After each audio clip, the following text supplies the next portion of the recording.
I call to order the rescheduled regular meeting of July 9th, 2012. The Board of Trustees of the Village of Buffalo Grove, please rise and join me for the Pledge of Allegiance. I pledge allegiance to the flag of the United States of America and to the republic for which it stands, one nation, under God, indivisible, with liberty and justice for all. Thank you, Madam Clerk. Please call the roll. President Bremen. Here. Trustee Berman. Here. Trustee Trilling. Here. Trustee Sussman. Here. Trustee Turson. Here. Trustee Stein. Here. Trustee Ottenheimer. Quorum established. Thank you. First item is approval of minutes of the June 18th, 2012 Village Board meeting. Is there a motion? So made. Is there a second? Second. Any comments, questions, modifications to the minutes? Trustee Turson. I just had one comment. When I read through the minutes and when it got to the point of the Culver sign, there really was not a clear indication of there wasn't a motion or anything. And the way it read, it did look like, because the votes were 5-1, 5 ayes and 1 no. And it really wasn't clear if it passed, if it was being approved or not. It was kind of unclear, and I thought maybe there should be some specific clarification language. Recall what page it was on?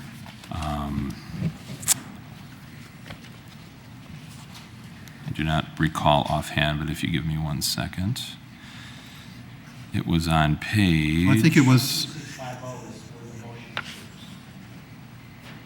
The motion was to confirm the decision of the Zoning Board of Appeals and deny the appeal of Culver's to Buffalo Grove. When I was looking at page 8 on our packet, and the heading was Culver's,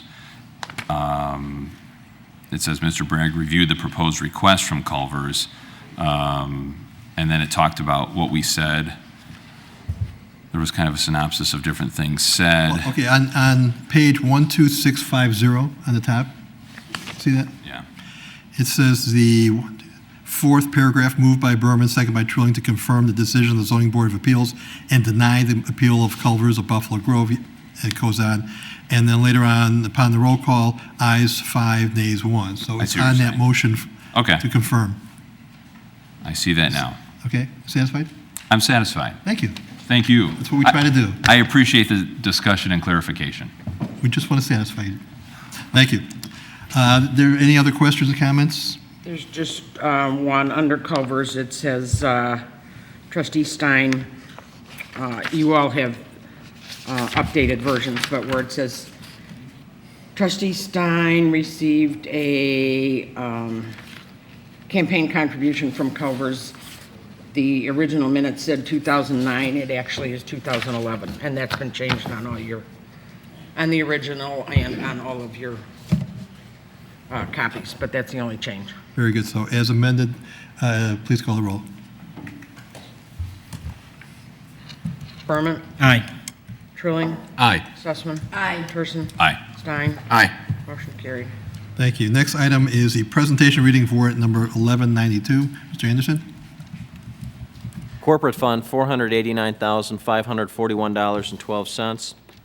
Parking lot fund, $1,389.44. Motor fuel tax fund, $939,258.68. School and park donations, $55,839.61. Capital project facilities, $101,695.19. Capital project streets, $26,221.63. Health insurance expense, $59.85.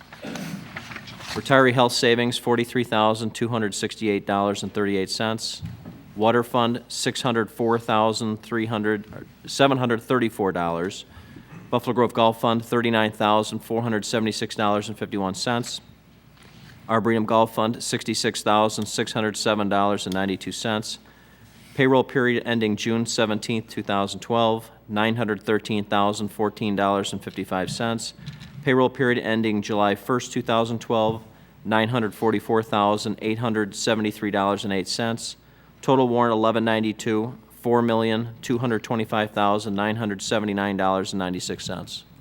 Thank you. Any questions? Is there a motion to approve the warrant? So made. Is there a second? Second. Any questions regarding the warrant? Seeing none, please call the roll. Berman. Aye. Truling. Aye. Sussman. Aye. Person. Aye. Stein. Aye. Motion carried. Thank you. It stands approved. Next is the village president's report. I have several different items tonight.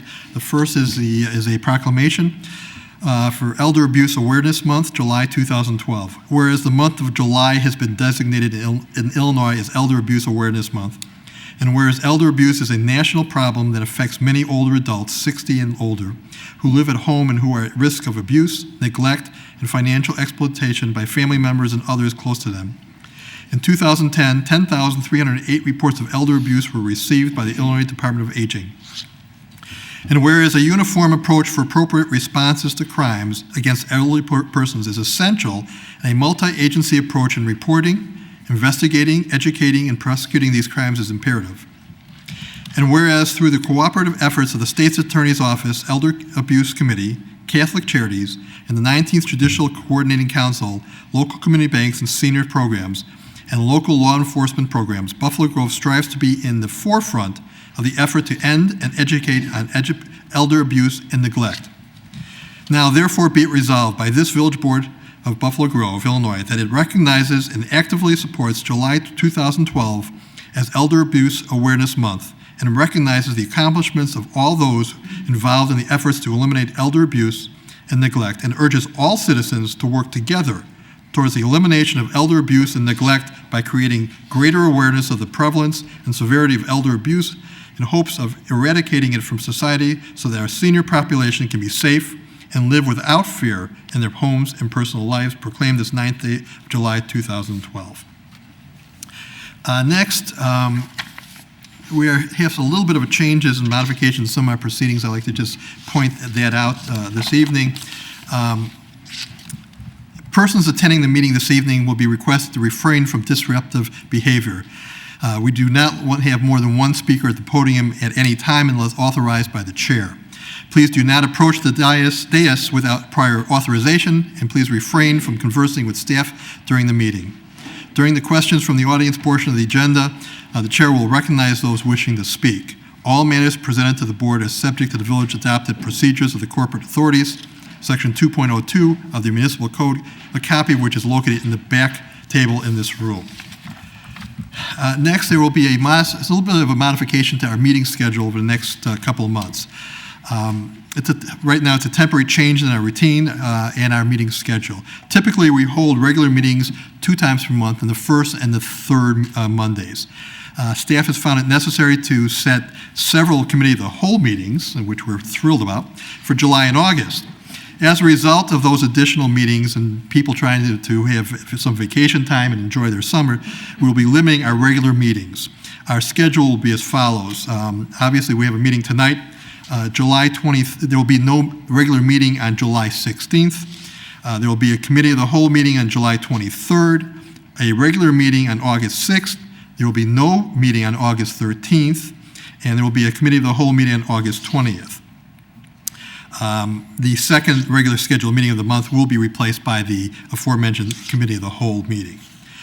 Next, we've been fortunate over the last decades of having staff have been around for a long, long time, and there's been some changes recently. A couple weeks ago, we mentioned the fact that Carmen Molinaro will be leaving in November, I believe.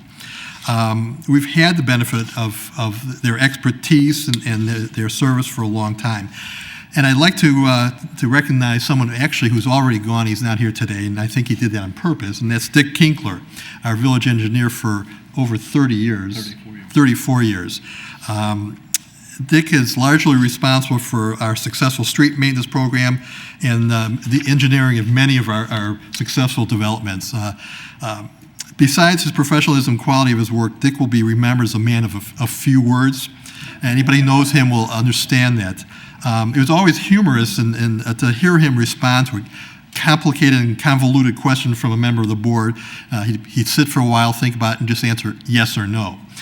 That's something maybe we can all learn up here. Additionally, As many of you are aware from recent media reports, Gita Newkirk, our Deputy Village Manager, has taken a new position as Deputy City Manager with Highland Park. We've been fortunate to have had the benefit of Gita's talents over the last 13 years or so. In fact, I was fortunate enough to have been involved in the hiring process when she came on board about 13 or almost 14 years ago. I found her then, as I do now, is very impressive. She has been a tremendous asset to the village and, in fact, the entire community. In many ways, she was the face of the village. She interacted with many of our citizens and developers in the most positive way. I routinely received communications and contact with developers who would just tell me how great it was working with her, and we will always be helpful. She was always helpful, and we will always be happy about that. We thank you. We're clear and we're positive that her new position will benefit her professional development, and on behalf of the board, in fact, the entire community, we wish you well.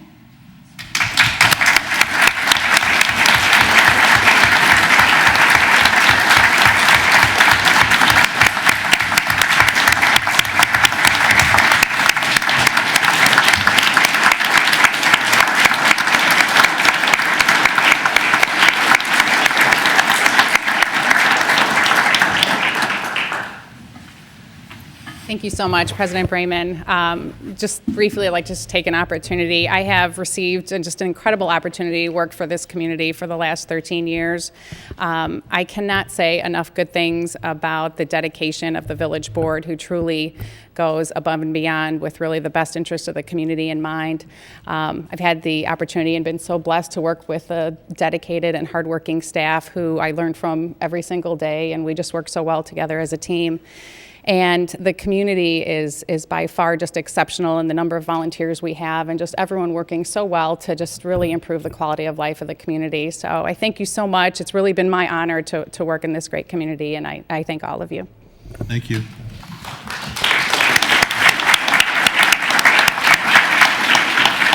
One final word is regarding the, it has been reported in the media and in the internet. On Sunday, July 9th, there was a brush fire at or near Buffalo Grove Road in Aptekissick. In fact, this afternoon we were there along with representatives of Commonwealth Edison and reviewed and saw what the results were. I want to specifically thank our police department, our firefighters, along with many other municipal fire departments that responded. Also at the scene were members of our CERT, that's the Citizens Emergency Response Team, and MobileCom. Their efforts to contain and fight the blaze were extraordinary. We really owe them a tremendous debt of gratitude. While the fire was damaging to Commonwealth Edison property, it did not reach any of our residential areas, and for that we are thankful. In fact, we saw today it came dangerously close to at least one residence, probably about 15 or 20 feet. It was a very sad situation. But the event serves as a reminder that during these days of extreme heat and drought, we must think before we act. Outdoor sparks or fires of any kind are dangerous, including cigarettes, fireworks, sprinklers, campfires, bonfires, and even cooking grills when not used safely. Any fire that starts is likely to grow and spread quickly under extreme conditions. We remind you to exercise extreme caution. Thank you. Next, we have the village manager's report. Mr. Bragg. Thank you, Mr. President. We have several items this evening on the village manager's report. First and foremost, I would like to announce that next week on Wednesday evening, July 18th, from 5:30 to 7 o'clock p.m., we will be hosting a reception to honor Gita Newkirk's service to the village here at Village Hall, and would like to welcome all members of the community, volunteers, chamber members, and our professional comrades in ILCMA to wish her well. We'll send out announcements on that later this week. In addition, I wanted to let you all know that President Brayman, myself, Scott Anderson, Gita Newkirk, and Katie Skibby will be attending a bond rating presentation for the upcoming bond issue on Wednesday downtown. So we'll be reporting the results of that to you as soon thereafter as we can. The next item we have on the agenda this evening is a presentation on the Recycle Bank program, which Lisa Namaka will be providing to us this evening. Lisa? Good evening. In Buffalo Grove, we're increasing our environmental efforts by launching the Recycle Bank Rewards Challenge. During the challenge, 50 communities, one in each state, will compete against each other in order to generate the highest amount of recycling participation rate. This 6-month challenge began July 2nd and continues through December 2012. The community with the highest reported recycling participation, calculated as a percentage of its population, will receive a $100,000 grant from SC Johnson for a community sustainability project. The winning community will be announced in January of 2013.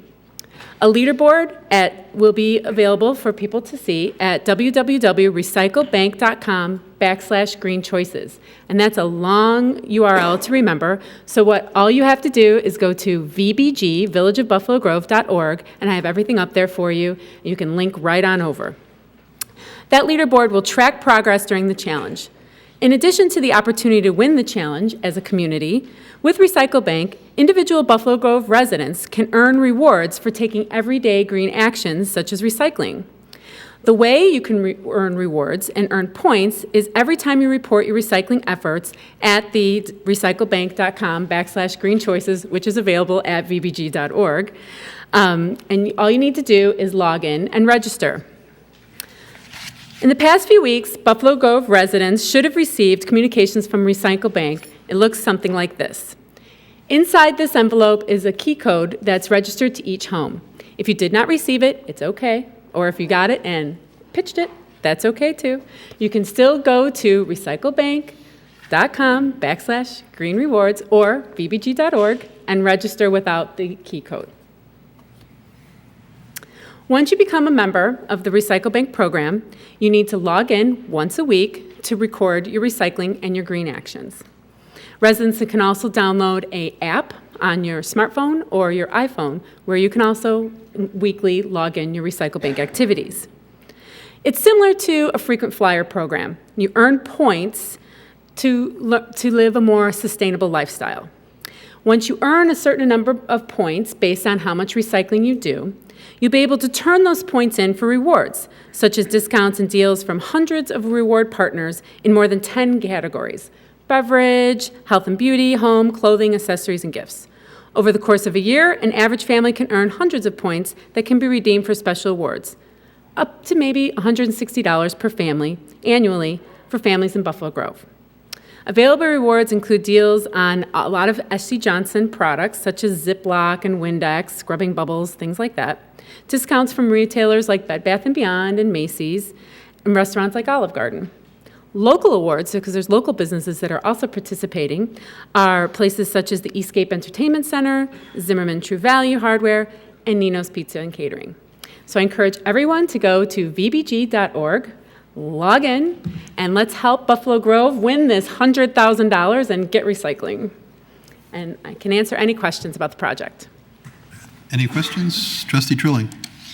Thank you, Lisa. The records that a homeowner has to maintain, is it like how many pounds of newspaper? Or No, you just have to log in and say what, you don't have to weigh your own waste. Although you might want to, Trustee, I'm just kidding. No, you don't have to weigh your own waste. You just log in and just say what you did that week. I see. It's very simple. Thank you. Any other questions? Trustee Stein. Thank you. And Lisa, as I understand it, and I have already registered, I do understand that if the homeowner forgets to log in, that they will still get a credit based on the average number of pounds collected by the truck that services their area. You're absolutely correct. Any other questions, comments? Mr. Ray? I would just like to thank Lisa for putting this presentation together, and also note this is a large opportunity for the village as a part of the new contract that we have with Waste Management, and we're excited to offer this service. We're one of very few communities in Illinois who are offering Recycle Bank, and obviously the only community chosen for the Green Choices program. So very exciting. Make Thank sure you you very log in. Thank you. Thank you. Thank you, Lisa. Next up on the village manager's report this evening will be a presentation that Greg Boyson will provide on the water system, and then we'll follow up with some additional Q&A on that. So I'll turn it over to Greg. Thank you. Thank you, Dane. I'm very pleased to be able to provide a general overview of our Buffalo Grove water system. It's a very high-quality water system, and we're all very proud of it. A brief history, I've kind of outlined a few dates of a brief history. The village was, of course, incorporated in 1958, but at the time we were being served by the initial developer's water system, the Buffalo Utility Company. But then in 67 and 71, the village constructed their first wells and reservoirs. In 73, they expanded it. In 1970, we entered an agreement to purchase the Buffalo Utility Company, and I believe it was about 1974 when all the options were exercised to take over the old utility company system that served the oldest parts of the village originally. And in 77, the village constructed our well number 6 and reservoir, and it was 1984 when we constructed our well number 7.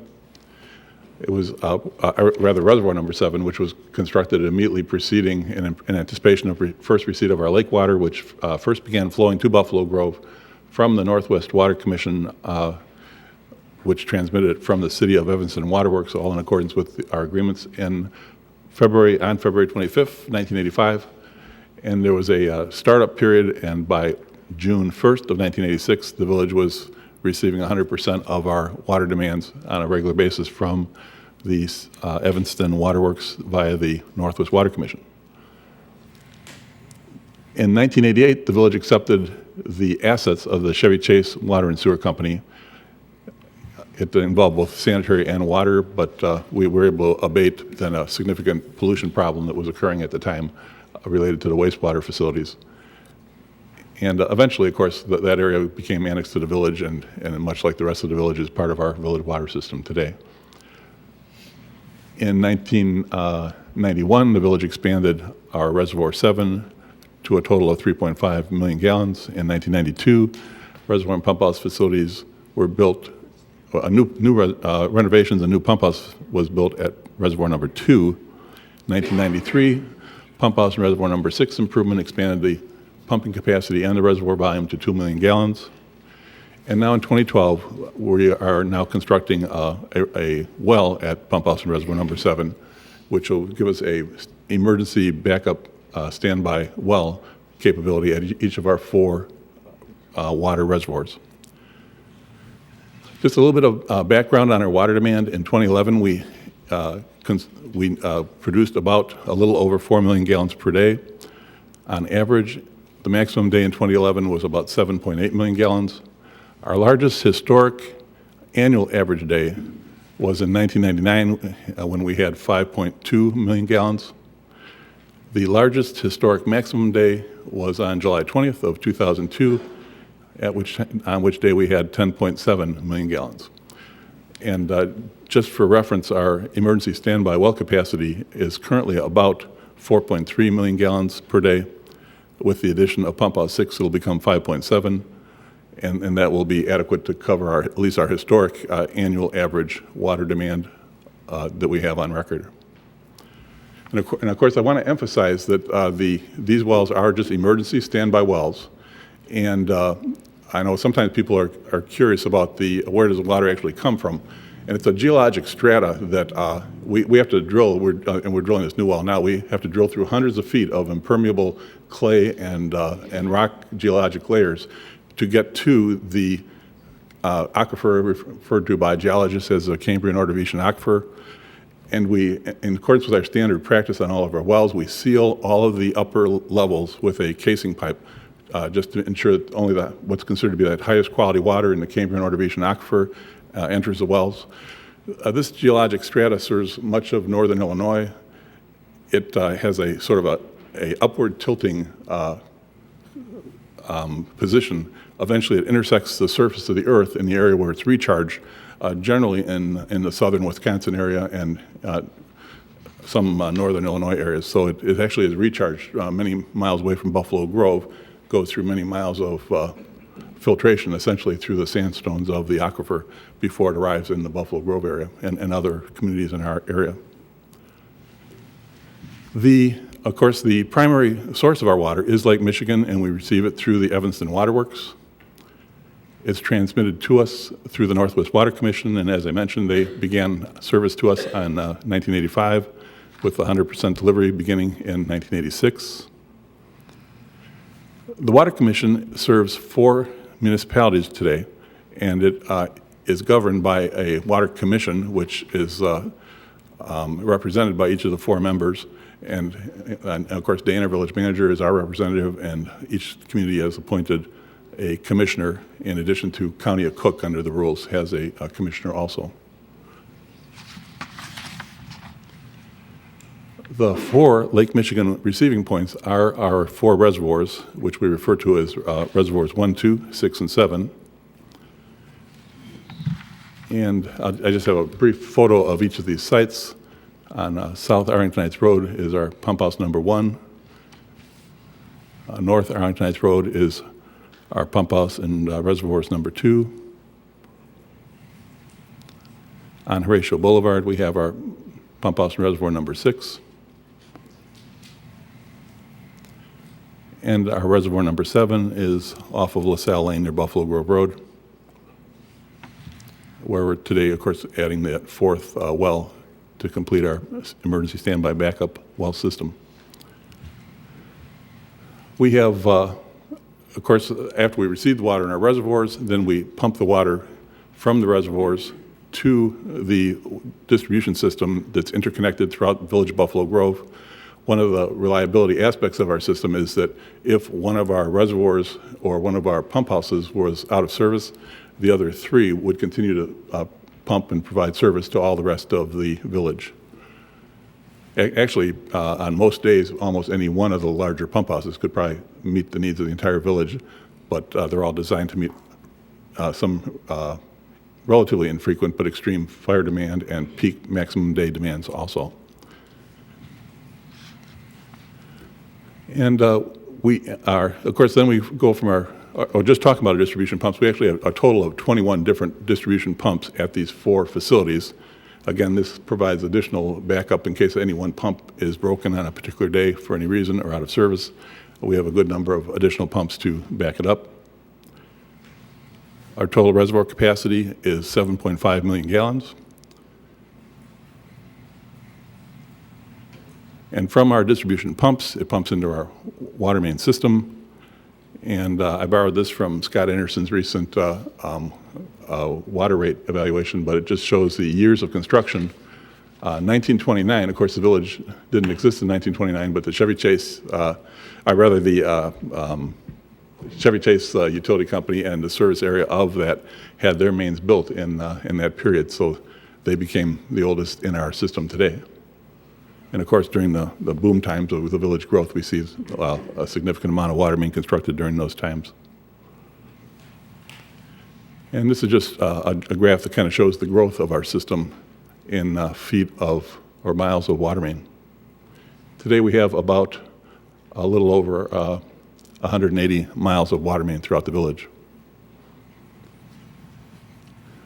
That system, that water main system, in addition to the miles of water main, has about a little under 2,500 hydrants and a little over 1,900 distribution valves.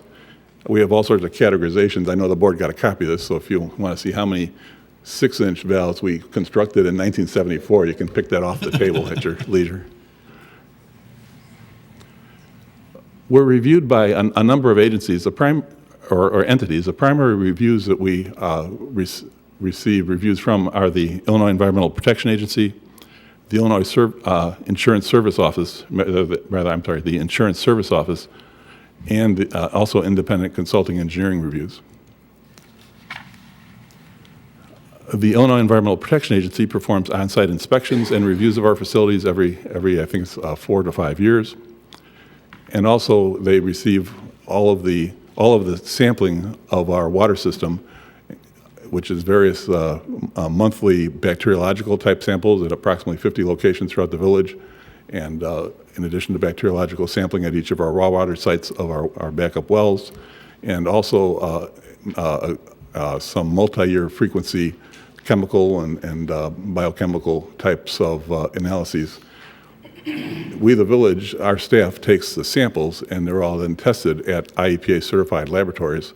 And then those laboratories are essentially independent entities that are licensed by the IEPA. They report the results back to us, but they also directly report the results back to the Illinois Environmental Protection Agency under the standard water quality system of the state. The Then the Insurance Service Office is the agency that primarily does fire service ratings for us. And I know the chief is always very nice to give us credit for this, but 40% of that rating is the water system. And we have a very excellent water system from the standpoint of delivering water where it's needed in the quantities it's needed to address all of the standards of the Insurance Service Office. So I don't believe we lose any points based on the water system, and then you need to score points with the communications and the fire department. And of course, that's all goes together for that excellent fire rating that the Buffalo Grove Fire Department has achieved, the Class 2 ISO fire rating. And then also, of course, we have independent engineering consultant reviews that the board has authorized from time to time. And the most recent comprehensive report was the one that was reported to the board from the Baxter and Woodman Company several years before that. Around the time we were receiving Lake Water, Strand Engineering Company had done a comprehensive analysis, and preceding that in the 70s, the Clark Dietz Company had done that similar type of overall review. In the past year, our major capital improvement projects were the Argentines Road water main, and we were very pleased with our cooperation and the cost savings that resulted from us being able to work with the Cook County Highway Department. We saved I think we had estimates of nearly $1 million, and we were only a few $100,000 by the time the project was done. Essentially, they'll enable us to work with their project. We originally were anticipating exposure to pavement removal and replacement the whole length, and they did not charge us for that since we were able to coordinate with their system, their construction of their new pavement that was put in last year. We have a pump house repairs and security improvements that is a project that's budgeted. I think the board is reviewing some actions on that tonight related to IEPA loan offerings that are being made to us to assist in the financing, the multi-year financing of those projects. This project would cover essentially accomplishing all of the priority recommended security improvements that resulted from the US EPA mandated vulnerability assessments that all of the water agencies of the nation had undergone a few years ago. In addition to a number of pump house repairs that were identified in the engineering studies of like Baxter Woodman related to miscellaneous structure repairs and things of that nature. And then, of course, the well number 7 construction is underway and now being completed. We have an allocation this year for an annual component of our multi-year village-wide water main replacement program. And in 2012, we're primarily focusing on a segment of Buffalo Grove Road between Bernard Drive and Gulfview Terrace. And in this case, we are in a fortunate position that we actually have an old troubled water main, but the fortunate aspect is that we have a relatively new reinforcement main that was constructed at the time we were first receiving Lake Michigan water. So this year's budget request is much less than it might otherwise have been because the project is essentially some valving and main abandonment with the relocation of water services and some fire hydrants to the much newer and good condition main that we have there. The Buffalo Grove operational staff is depicted here. I think one person might have been on vacation that day, but they do a great many things to properly operate and maintain the system. And we have a few samples of activities that they engage in. Of course, we flush all of our fire hydrants once a year and inspect the fire hydrants. And that's one of the things that gets us points on that ISO review, the fact that we do that on an annual basis and do the inspections also. Of course, then there's oftentimes one type or another of a follow-up repair that's needed with hydrants. And of course, we routinely read the meters as needed to get the water billing out on this monthly by monthly schedule. We actually install all meters in new construction, so the building code requires a certain span in the piping be provided, and then the Buffalo Grove water staff actually installs the meters in each of the buildings in this system. There's a list of daily checks and weekly checks and monthly checks that occur at all of our pumping facilities. And this is basically what a typical bacteriological sample taking looks like on the site of a sample being taken by one of our water operators. Water main breaks, of course, are an important aspect for us to address, and they're unavoidable in all systems. We have been seeing more water main breaks to a degree over the years, which is probably to be expected as the system ages.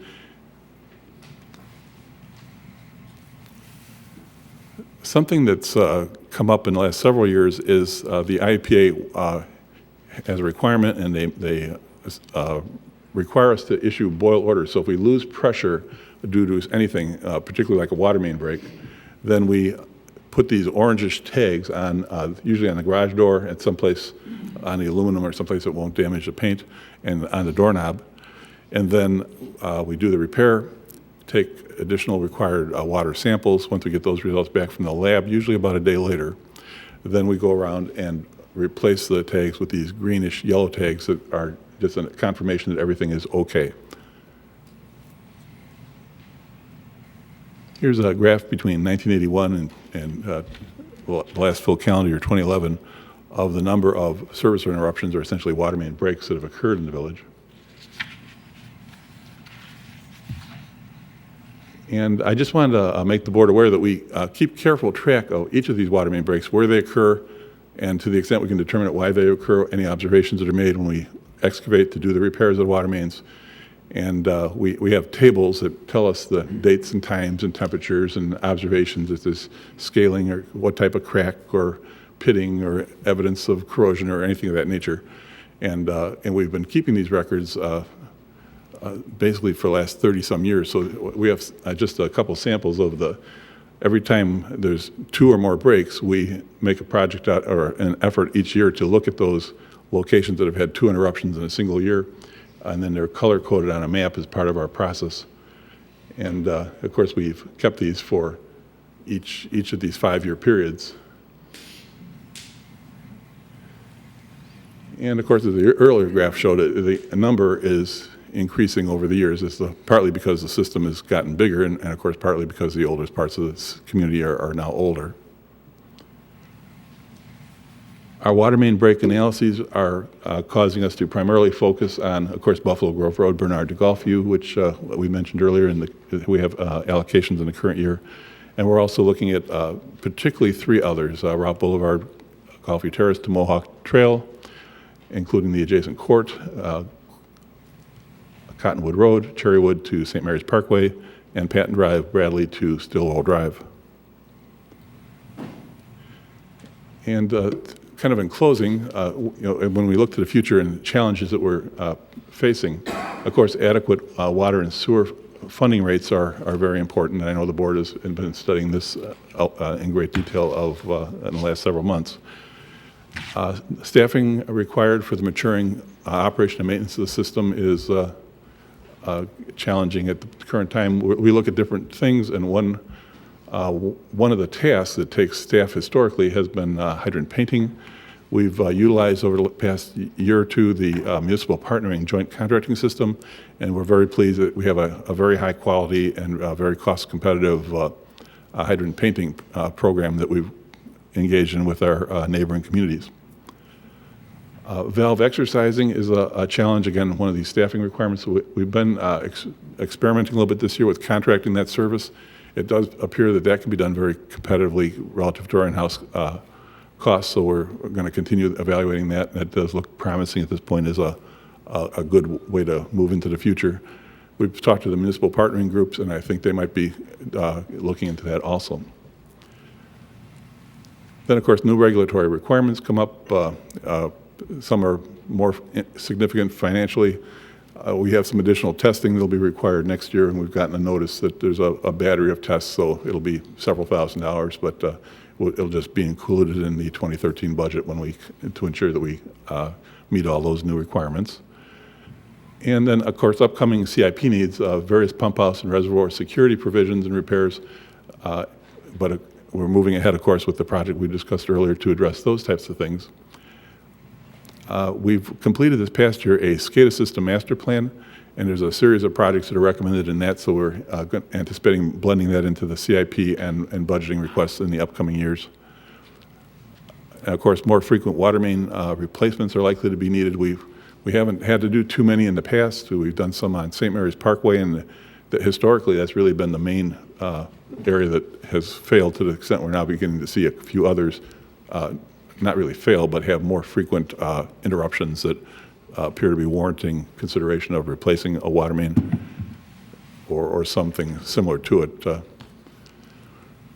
And of course, the Northwest Water Commission has a number of needs that they've identified in some of their studies. So that's essentially the presentation. If there's any questions, I'd be happy to answer them. Before the board gets into some questions, I know I have some. I know Dane has some additional comments. Yes, Mr. President, there are just a few other items. I know it's hard to believe there could be a few other items, but a few other items I wanted to address related to the water system. First of all, Greg mentioned the water quality report, and this year's water quality report was recently distributed in the Village News, which everyone should have received a copy of in the mail in the last week or so. And I just wanted to note that within that water quality report, both the village's water supplied from the Water Commission, which is supplied through Evanston, as well as the deep well test results found that we met or exceeded all of the water quality standards in every category. So we are very proud to have that strong basis for the quality of the water that we provide. In addition to that, Greg mentioned briefly the Northwest Water Commission and some of the activities that are being undertaken there. At this time, we are evaluating a system looping project which would connect Buffalo Grove to Palatine's system, I believe. I got that right, that's how it connects through, which would help stabilize pressure and also give us some redundancy in our system from the water that's provided by the Commission. In addition, a standpipe project is underway. Sites are being evaluated for a standpipe to be constructed in either Palatine or Arlington Heights, which would be another pressure stabilizing opportunity for the Commission system. In addition to that, in the long term, as the Commission retires its initial debt that was taken on to establish the Commission and receive the supply of water from Lake Michigan, we're looking at the opportunity to add new customers potentially to the Commission, which will help to stabilize rates and provide a very strong basis for the original member communities to benefit from very stable rates from the Commission into the future. A couple of other things I just wanted to mention is the Paquera water system. There have been questions raised about the village's interaction with the Paquera water system, and that system is entirely owned and operated by the Lake County Department of Public Works. The village has no authority, control, or operational responsibility for the Paquera water system, and it is not provided with Lake Michigan water. That system is a closed system that's supplied by ground wells that are also owned by Lake County. There has been some question about the location of the Paquera facilities, whether those are located in Buffalo Grove, and they are not located in Buffalo Grove. They are located in unincorporated Lake County. Those facilities are addressed with a Buffalo Grove address for the purpose of providing emergency response, as well as providing mail delivery to the administrative offices, which are located immediately south of the village's CAF site. As far as the Paquera system is concerned, there's been questions about potential contamination of that system by the Land and Lakes landfill. There were several correspondences from the Illinois Environmental Protection Agency as well as the U.S. Environmental Protection Agency concerning the effect on water quality that the Land and Lakes landfill could have on the Paquera system. At this time, IEPA and US EPA have not been able to confirm any linkage between aquifers that service the Paquera water system or other domestic wells in the area and the Land and Lakes landfill. The Land and Lakes facility has been granted a full post-closure completion permit for their post-closure care by IEPA, and they in fact did install additional groundwater monitoring wells as a part of that post-closure certification process, and they were found to have met all of the requirements of the IEPA in meeting that permit.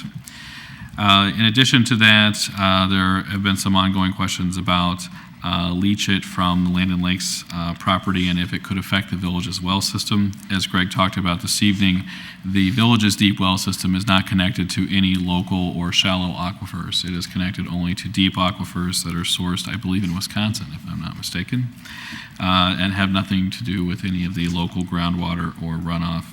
In addition to that, the IEPA has not found that there was any correlation between any discharges or emissions from the Land and Lakes facility that would affect the groundwater areas either. I bring these things up just because there are a lot of questions about our water system, and certainly I want people to understand where our water comes from and that we do have a closed system and we have a very high quality water that comes from that system. We're very pleased to have that water coming from that system. It is a strategic investment the village made 30 years ago and is paying dividends today. And I would like to thank Greg and his staff for all of their diligence in managing that system. So with that, we can answer any questions you may have. Thank you. Greg, before I know, at least one trustee has some questions. Just want to make sure, the yearly water quality report comes out obviously once a year. Can you tell us how often is the water tested at the Evanston facility? At the Evans facility, I don't know their full regimen, but I do know they do daily tests. So that on a daily basis, they're doing testing at Evanston. Okay, and also at the Northwest Water Commission, is that also on a daily basis? The commission, I'm sure that they do some tests every day, and they're generally on, I believe, a monthly regimen that is spread out throughout the month. So essentially, almost every day they'd be doing. And the testing, we also test in Buffalo Grove, is that correct? That's right. And how often do we test in Buffalo Grove? We do daily testing of various types throughout the system for chlorine residuals and things of that nature, and we do monthly tests that are done not just once a month, but on a monthly basis. We go throughout the village in a 50 segmented area in accordance with the EPA regulations. So almost every day we'll be doing some type of test in one area or another. And to your knowledge, to the best of your knowledge, that those test results from both Evanston, Evanston, the Northwest Water Commission, and Buffalo Grove all meet or exceed the EPA standards. Is that correct? That's right. They do all meet or exceed them. Thank you. Trustee Berman? Thank you, Mr. President. Thank you, Mr. Bragg and Mr. Boyson. Your presentations were, in some respects, very concise, in other respects, incredibly comprehensive. Although I think it really doesn't include much that hasn't been said up here before, often many times. I appreciate and understand why you thought it was necessary, and it's unfortunate that you thought it was necessary to go through the exercise of making this presentation tonight. Hopefully the public can draw whatever additional comfort they think is necessary from it. I would ask the board's indulgence. I have a few follow-up comments to make. First and foremost, unfortunately, at least in my opinion, the one person who most desperately needed to hear and comprehend the substance of your presentations doesn't appear to be here and would be unlikely to pay much attention to it anyway. In the wake of our last meeting, I heard in a number of places and saw in a number of comments the term delusion bandied about. I'm fairly comfortable with its colloquial connotation, but I took a moment the other day to confirm its formal definition, and this is what I found. A delusion, according to one dictionary, is a false belief strongly held in spite of invalidating evidence. Another dictionary similarly defines the term as a fixed false belief that is resistant to reason or confrontation with actual fact. Does that sound familiar? Time and again, we've been treated to redundantly incoherent dissertations and disjointed efforts to contrive a tale of intrigue surrounding the Land and Lakes landfill, the Lake County Water Treatment Facility at Picara, and our own water system. And although we've asked repeatedly to be provided with any factual support that exists for those claims, we've never received even a scintilla of corroborative documentation to substantiate any of those accusations. It seems proof and facts, apparently, get in the way of casting aspersions. As was recapped tonight by Mr. Bragg and Mr. Boyson, Mrs. Stone's tales of doom, despotism, despair have been rejected repeatedly. There's nothing more than sound and fury signifying nothing.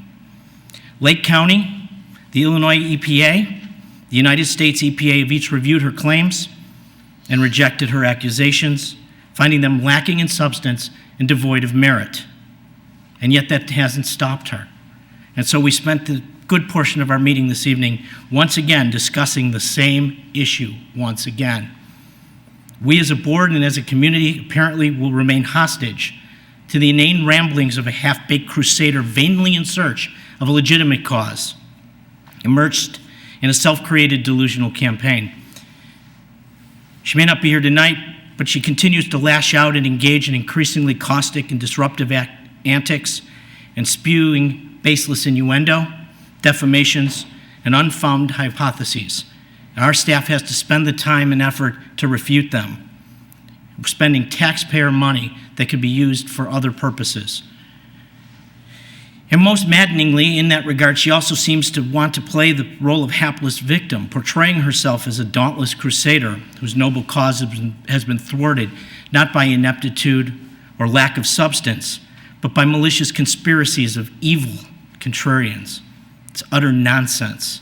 And I'm compelled to add, Mr. President, that there appears to be a somewhat more insidious scheme at work.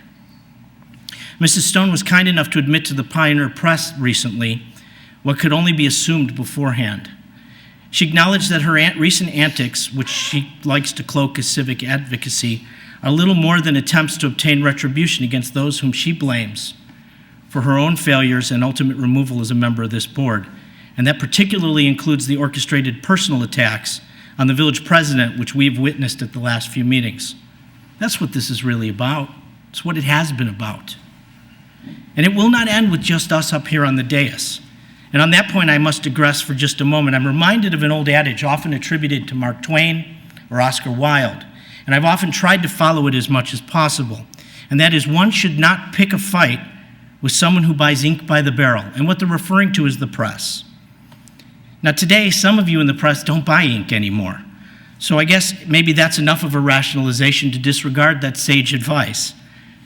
Either way, I want to speak directly to the members of the media who are here with us tonight, and more particularly those of you who were here 3 weeks ago. And this is what I have to say. Shame on you. 3 weeks ago in this room, your profession was attacked. A member of the media present to engage in his profession was aggressively threatened, assailed, and provoked. Why did it occur? Solely because he's a member of the press who dared to publish blog columns in which he expressed opinions critical of Mrs. Stone on these very issues. Mr. Zoller, who incidentally isn't here this evening, but only because he's out of town on a previously scheduled professional conference, was here to cover our meeting. He didn't seek out Mrs. Stone. He did not attempt to engage with her. No, she sought him out. She threatened him. She impugned his professionalism and directed an obscenity at him. Now, did he overreact? Those of us in the room might say so. Some may not. I won't condone or make excuses for loss of temper. It's not my place to do so in any event. But by reacting to her provocations, he provided her with an opportunity to lead you, the members of the media, like obsequious lemmings, to parrot precisely the storyline she wanted. Poor little Lisa, the hapless victim. And you fell for it, hook, line, and sinker. Worse yet, in doing so, you ignored or simply failed to understand the true story of what was happening that evening. An overt personal attack on a member of the media intended to silence critical press. Evita Peron would be proud. You should be ashamed. Apparently intoxicated by the siren sound of contrived controversy that you hope will drive people to purchase your newspapers or click on your websites, you've discarded any pretext of objectivity or journalistic ethics. And you folks wonder why your profession and the news business generally is headed the way of the dinosaurs. You each were attacked that night by proxy, and you rolled over like dogs. Your job is to expose, not to run away. Because you see, when exposed to the light of day, the theatrical illusion that Mrs. Stone wishes to foster cannot long endure. As we witnessed during her brief tenure on this board, a revelation is inevitable. Irreversibly oblivious, unprepared, and unqualified, the vessel was exposed as empty, the pot shown to be cracked, the emperor revealed to have no new clothes. And now the circus has returned. Week in and week out, Mrs. Stone seeks her proverbial pound of flesh from her purported detractors, those sitting up here on the dais and those of you holding a pad in the audience. And although she would prefer to ignore actual fact, the kind of facts that we heard from Mr. Boyson and Mr. Bragg this evening, and instead rely on revisionist history and unsupported claims, she cannot obscure a simple truth. Unfit to the end, she failed as an elected official. And the voters of this community responded in commendable fashion. They fired her. Yeah, the voters embraced an extraordinary citizens' initiative and voted her overwhelmingly out of office. She thus became the first public official in the often ignominious history of the state of Illinois to be removed from office by a voter initiative. Now, Mrs. Stone can stand here and rail and rage against all she wishes against those she deems to blame for her own failures and this very special distinction that she's earned. She certainly has targeted the village president and other members of this village board and certain members of the media as well. And as we now know, the contrived water issues are mere pretext for her attempted revenge. The place she needs most desperately to look is the mirror. The fault was hers alone. The failure was hers alone. The choice was made by the voters, more than 10,000 of whom participated. Those are facts. Only one person can't seem to acknowledge them. So let me be really clear, Mr. Bragg, Mr. President, it is not the role or responsibility of this board to enable or even endure delusional flights of fancy or personal attacks on the members of this staff and the members of this village board. Personally, I've heard enough narcissistic ramblings, self-righteous accusations cloaked in the disingenuous guise of civic advocacy. Mr. Bragg, this evening you have provided a clear response to the water issue contrivances, showing us once again in clear and concise manner that one, there is no substance to these claims, and two, the purported claims do not in any event actually involve the village of Buffalo Grove. They may have something to do with the county of Lake or some state or federal agency, but they have nothing to do with this village. If Mrs. Stone possesses any new information or her purported consortium that she purports would substantiate her claims or relate them actually to this village and somehow make them village business, now's the time for her to share it. She should simply give staff copies of whatever documentation she has beyond that already rejected by the County of Lake, the IEPA, and the US EPA that she contends would establish the merits of her allegations. Mr. President, in that regard, there is no need for additional presentations, contrived meetings, roundtables, or other publicity stunts. Mr. Bragg, there's no reason for staff to spend more time and effort and taxpayer money to respond to these groundless accusations. I certainly have no intention of directing you, Mr. Bragg, or your staff to devote additional time and taxpayer expense to facilitate any more of the nonsense. And I hope the rest of the board concurs with that assessment. And unless and until she comes forward with something beyond which has already been rejected that somehow substantiates some claim, with all due respect, it's high time for her to comply with the will of the voters. And most importantly, Mr. President, it's time for us as a board to return to conducting the actual business of this village. And I hope we've heard the last of it. I doubt we have, but I believe we should hear the last of it right here, right now, tonight. Thank you. Thank you. Anybody else have any comments, questions? Seeing none. Thank you, Mr. Bragg, for that presentation. Next is the monthly management report. Yes, just one item on that, and then we'll be done with the village manager's report, believe it or not.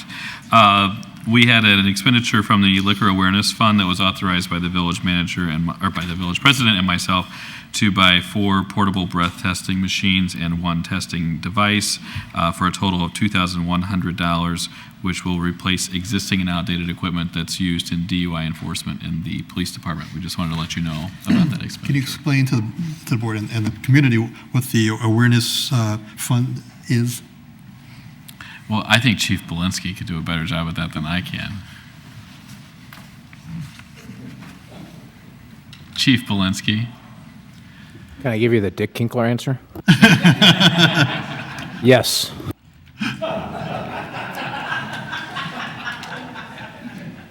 Basically, the Liquor Awareness Fund is predicated upon the liquor establishments over the years that are not in compliance of our liquor awareness and education program.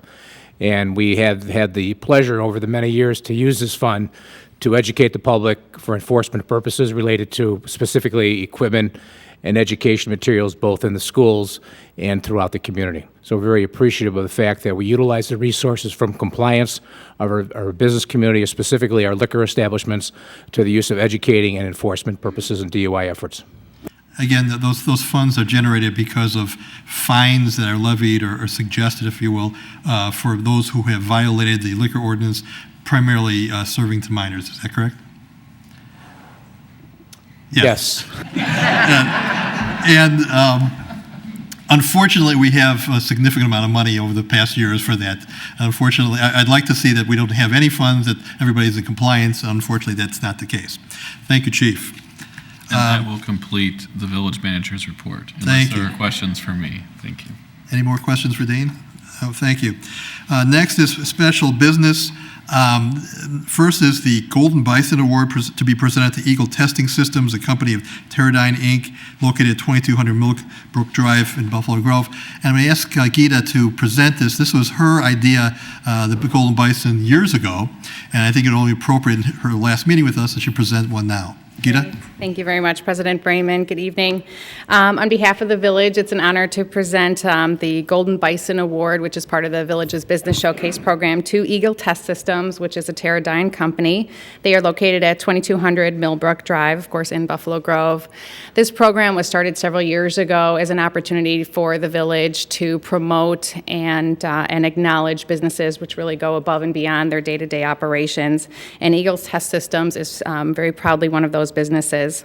They provide cost-effective automated test equipment used to assure high-quality test solutions for high-performance analog, radio frequency, automotive, and mixed signal semiconductors. The company was formed in 1976 and has offices located throughout the world in Asia, North America, and Europe, with their corporate headquarters right here in Buffalo Grove.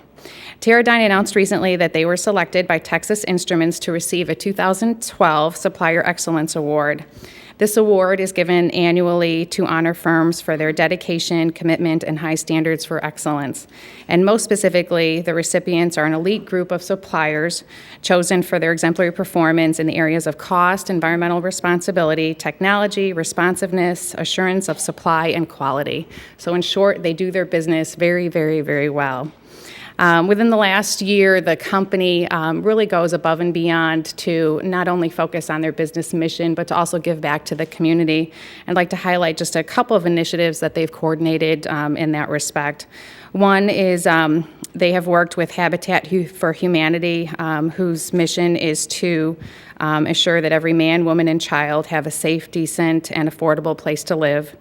They rallied around the Toys for Tots programs, which the village is well aware from. We also coordinate that program. They're collecting toys for children, not only during the holiday season, but throughout the year.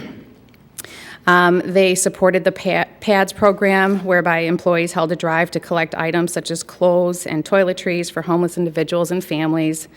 And they also promote a program called Souls for Souls, which is basically a drive collecting shoes for adults and children in need. These are just a very few examples of this business, which really goes above and beyond to give back to the community and to promote themselves. Miriam Becerra, who's the Director of Facilities, is here this evening, and Mark Halamy is the General Manager. And I'd like to call them up. Mark is here to accept the award. Congratulations.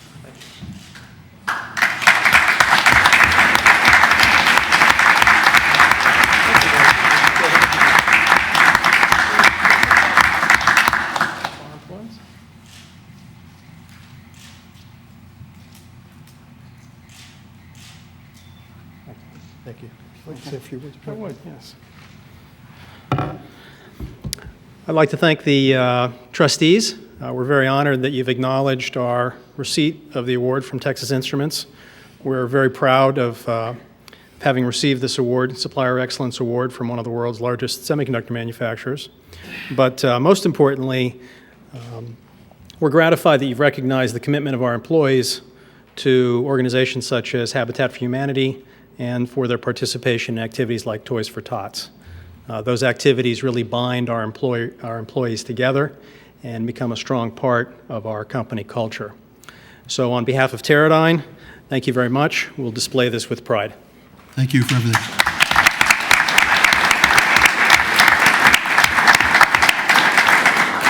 Thank you.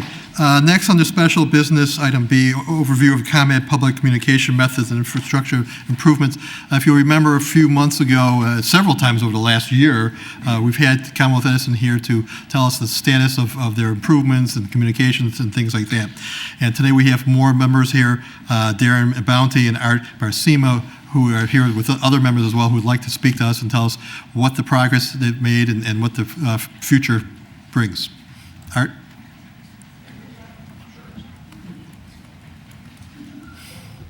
Thank you very much, President Brayman, members of the board.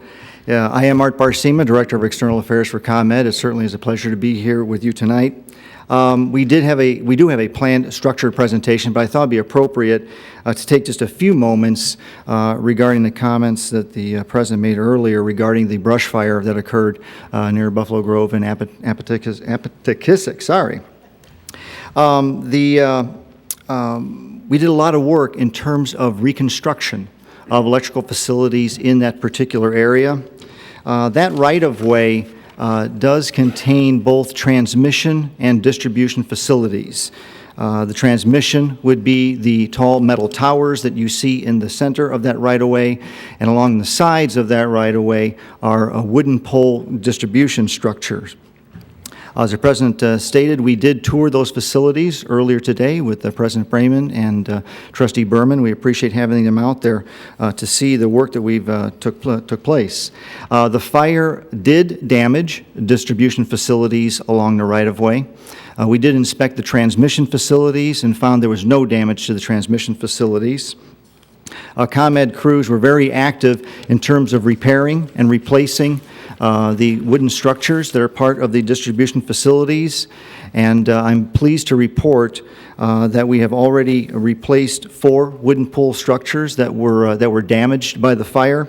And on my way over here tonight for the meeting, I did talk to our operations center, and I find that the construction work is complete, and we'll be working through the night to basically electrically re-energize those circuits along that right-of-way. So progress is proceeding very nicely, and we will confirm with village staff tomorrow morning that energization of those lines is complete. So I'm pleased to report that. Before we move on to any of the structured presentation, any questions, comments regarding that particular issue? Are there any from the board? No, go ahead. Great, thank you. So as we stated, we have 3 members of our team here tonight. First, Darren Boundy, our External Affairs Manager. You may remember Diane Emerson was your prior External Affairs Manager. I've been actually added another individual to my team and realigned the assignments. Diane is still a member of my team, and I greatly value the expertise and resources that Diane brings to us. I'm also pleased to have Darren, who I've worked with for many years at ComEd, as now part of my team and as the External Affairs Manager for Buffalo Grove. Also here tonight is Drew Smolek, who is our Manager of Reliability Engineering, and Rich O'Toole, who's our Director of Advanced Meter Infrastructure, or AMI, Deployment. So with that, I'd like to turn over to Darren Boundy to take us through the presentation. So thank you. Thank you, Art.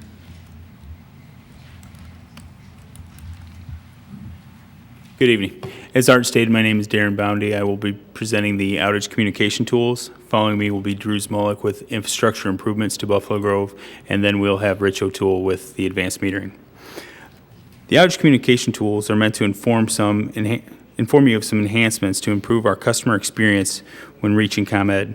I trust you'll find this information informative, as your constituents will have more choices to report an outage, view outage information, and to manage their bill accounts online through new mobile device applications.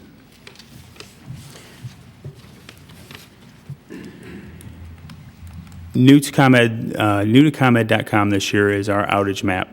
This map is available to all residents in Buffalo Grove and throughout our service territory. The outage map can be found at ComEd.com/map.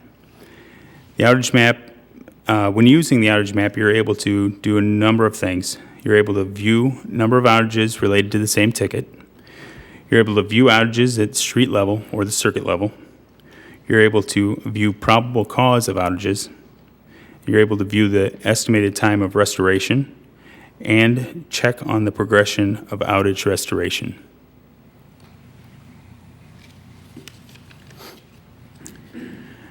Additionally, we have created a mobile app for smartphone users. The mobile app will provide residential customers with the following functionalities. You'll be able to report an outage, check outage status, make a payment, view account summary. This includes up to 5 accounts that you can associate. View account history. You can enroll or unenroll in budget billing. You can enroll, modify, or delete automatic payment. You can find payment locations, and you can link to ComEd's social media sites such as Twitter, Facebook, and YouTube.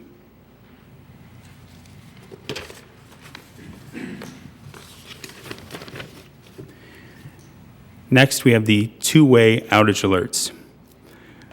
Texting. Through the two-way outage alerts, you're able to report an outage, text out, OUT, to ComEd or 26633. You'll be able to subscribe to outage alerts, text add outage to 26633. You will need one of the following: your ComEd account number, Social Security of the ComEd account holder, phone number on the ComEd account. One of those three will allow you to be signed up. You can unsubscribe to the outage alerts by texting stop to 26633. You can obtain real-time outage status updates. You will receive no more than 7 texts in one day. You will receive power restoration confirmation, and you will also receive subscription confirmation.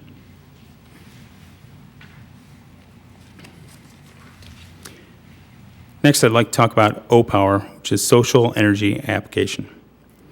ComEd has partnered with O-Power, the Natural Resources Defense Council, and Facebook on a Facebook application that allows customers to compare their electric usage to their Facebook friends and family, and engage in some friendly competition by joining groups or teams and participating in challenges from ComEd. Residential customers can easily download their utility data in the application using the Utility Data Connect feature.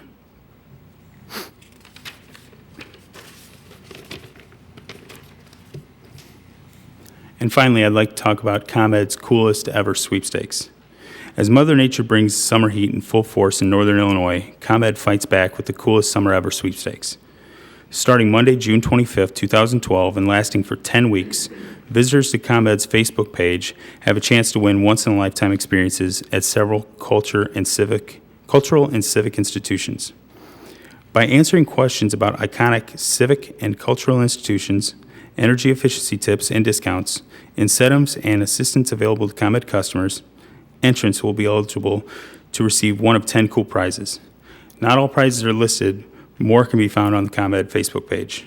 Some of these prizes include a chance to throw out the first pitch at a Cubs game, chance to run change the bases at a White Sox game, 2 passes to the Shed Aquarium for an in-the-water beluga encounter for 2, private VIP tour and dinner for a smart home exhibit at the Museum of Science and Industry, and a multi-show package to 5 Chicago theaters.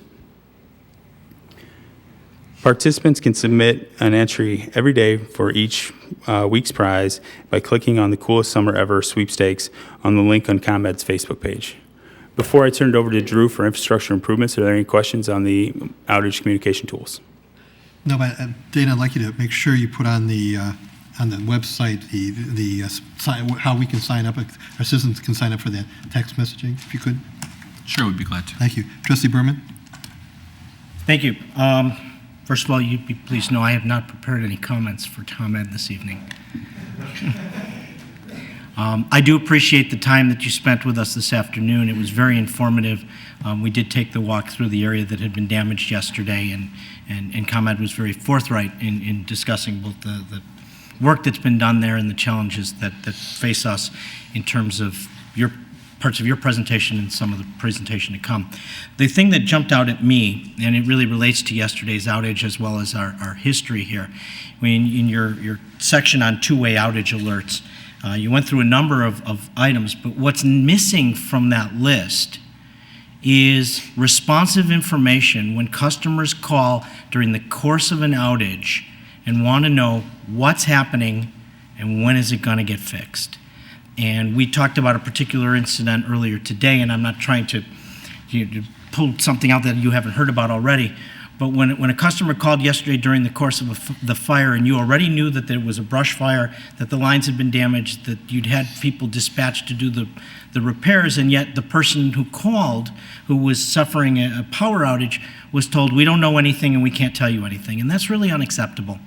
And we've been harping on the question of ComEd's responsiveness and communications for as long as ComEd's been coming out here, but particularly the last couple of years.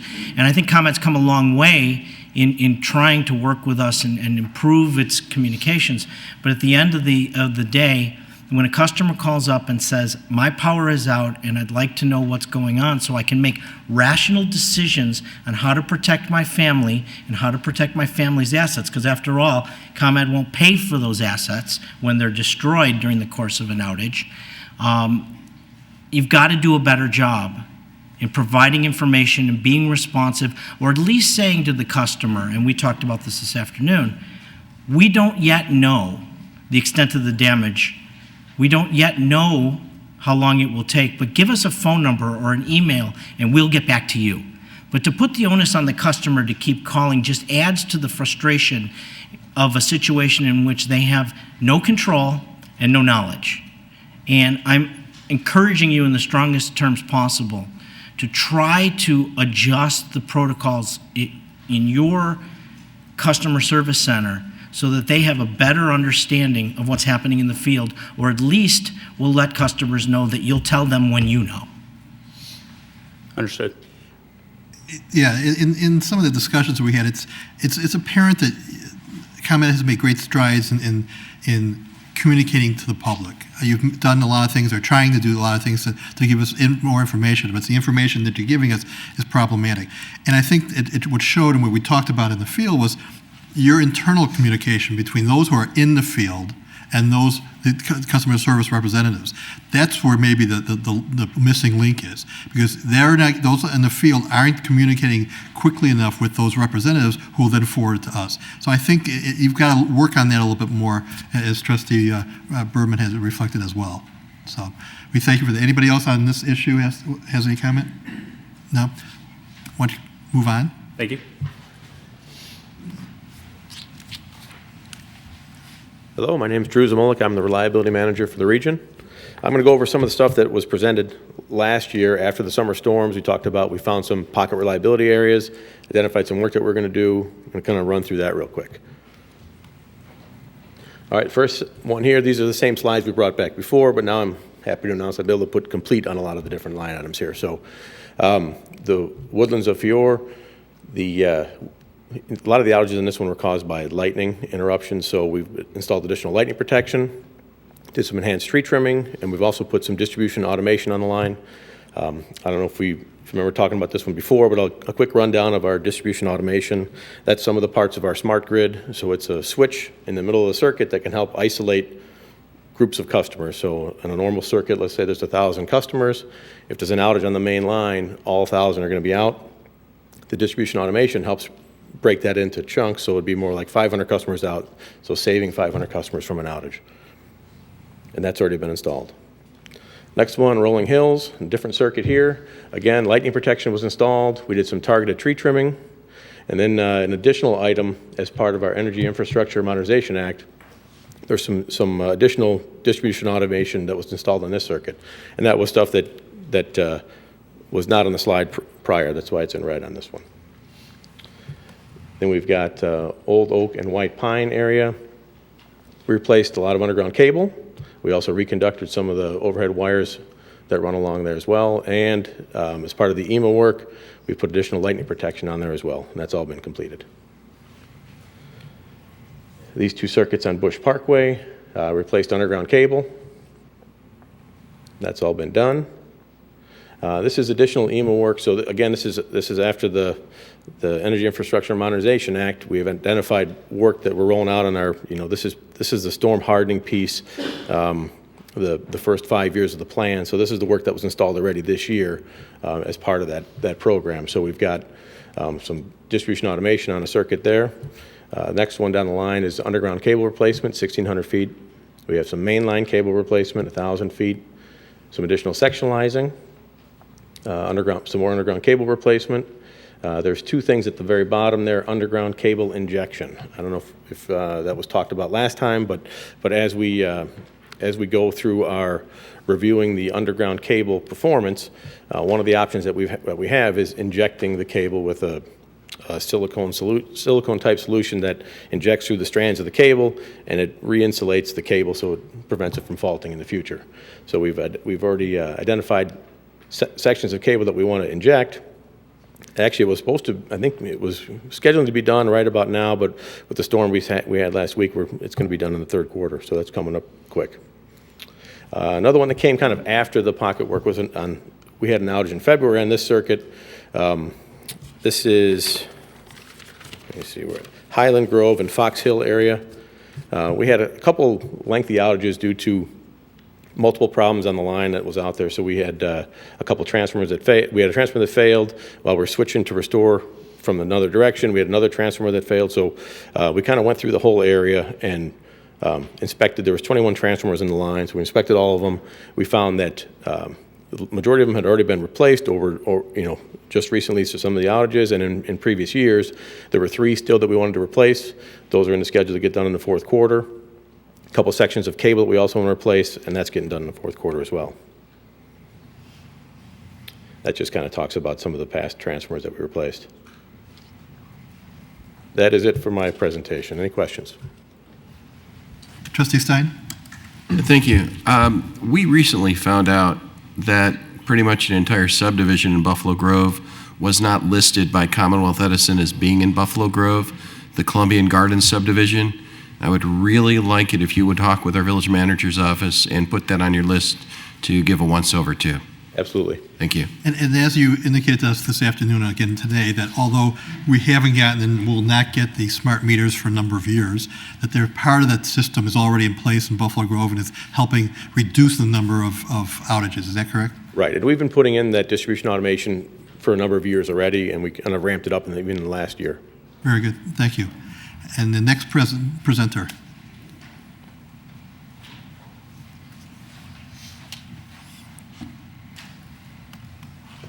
Good evening.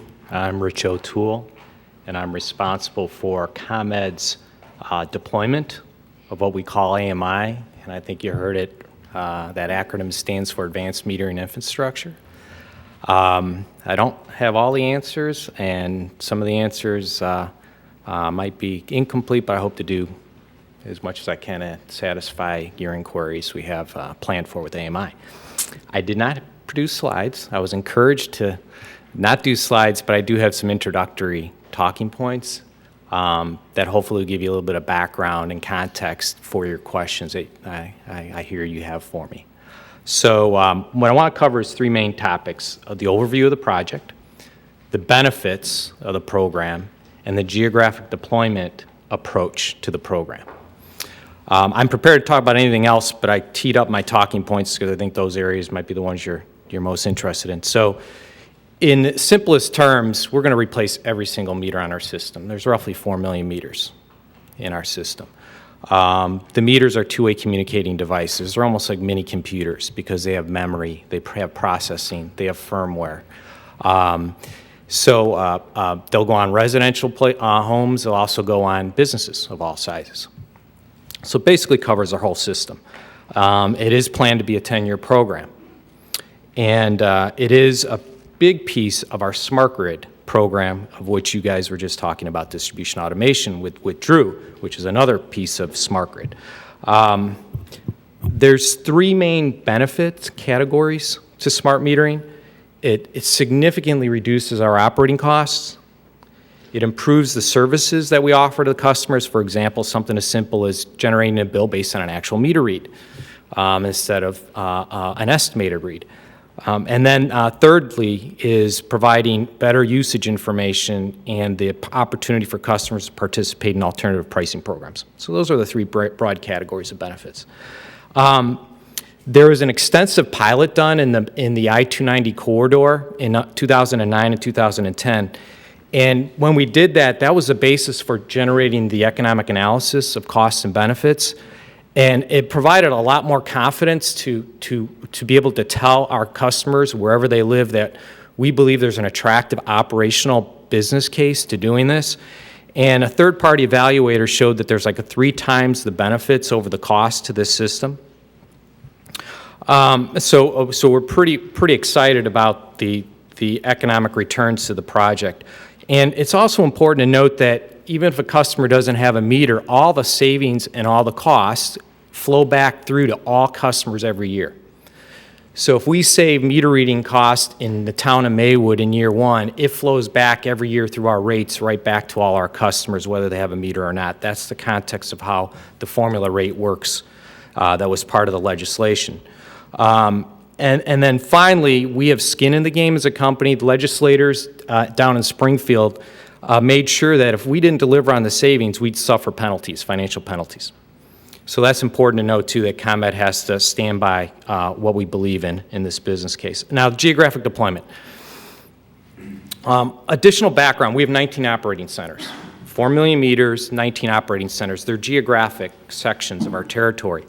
They're not all the same size, but roughly they're 200,000 customers per operating center. All our field work is organized by these operating centers, and that's important that if we're going to generate these savings, we have to get in and out, get into an operating center, automate, get out, move on to the next operating center.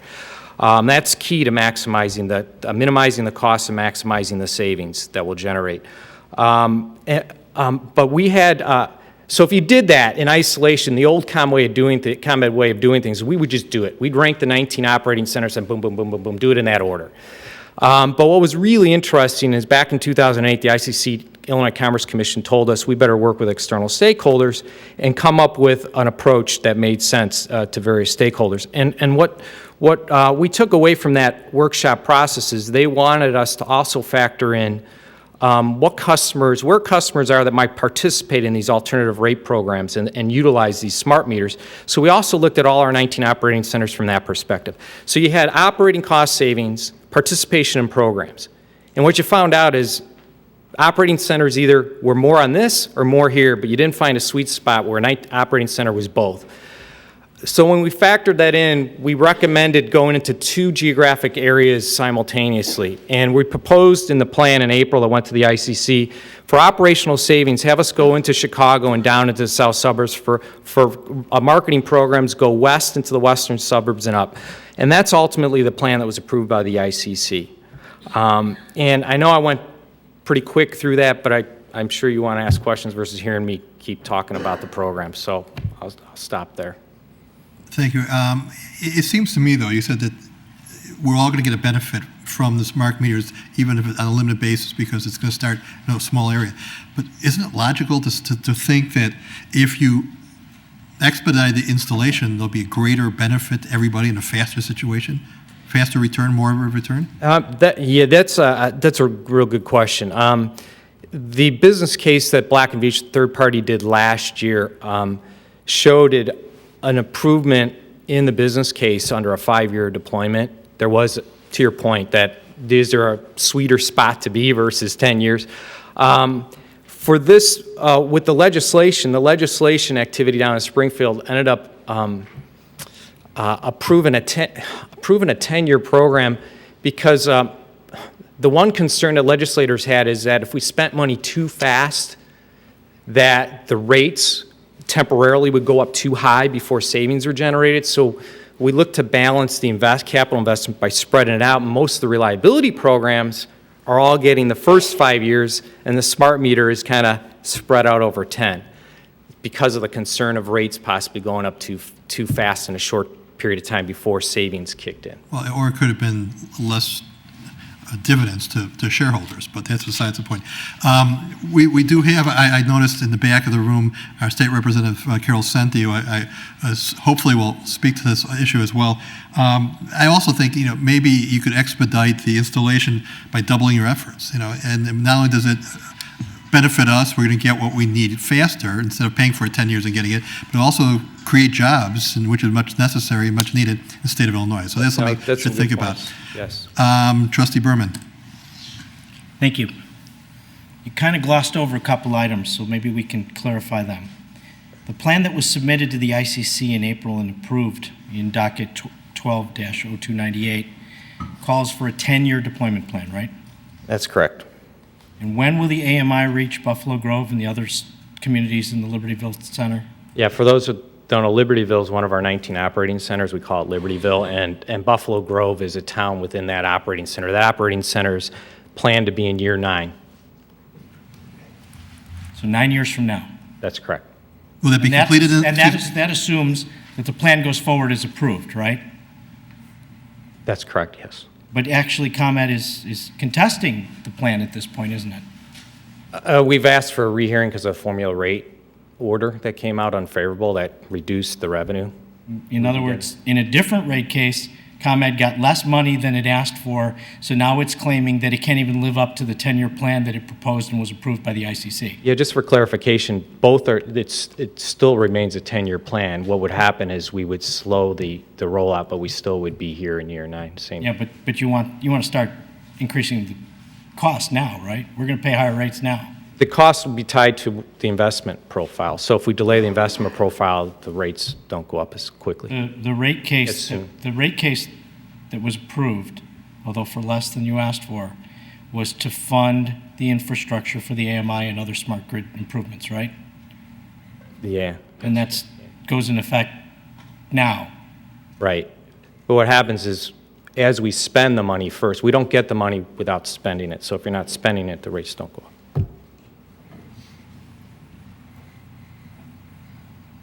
You've asked for an increase in rates. Yeah. So that you could spend money, but you've now told the ICC you can't spend money, you want to defer deployment till later on. Yeah, I'll give you an example. So like with the smart meters, is like, let's say I was going to spend $1 this year. So next year's formula rate, because it's an annual true-up, we would then have $1 be calculated next year. Well, if I only do 50 cents worth, then only 50 cents goes into the rate calculation.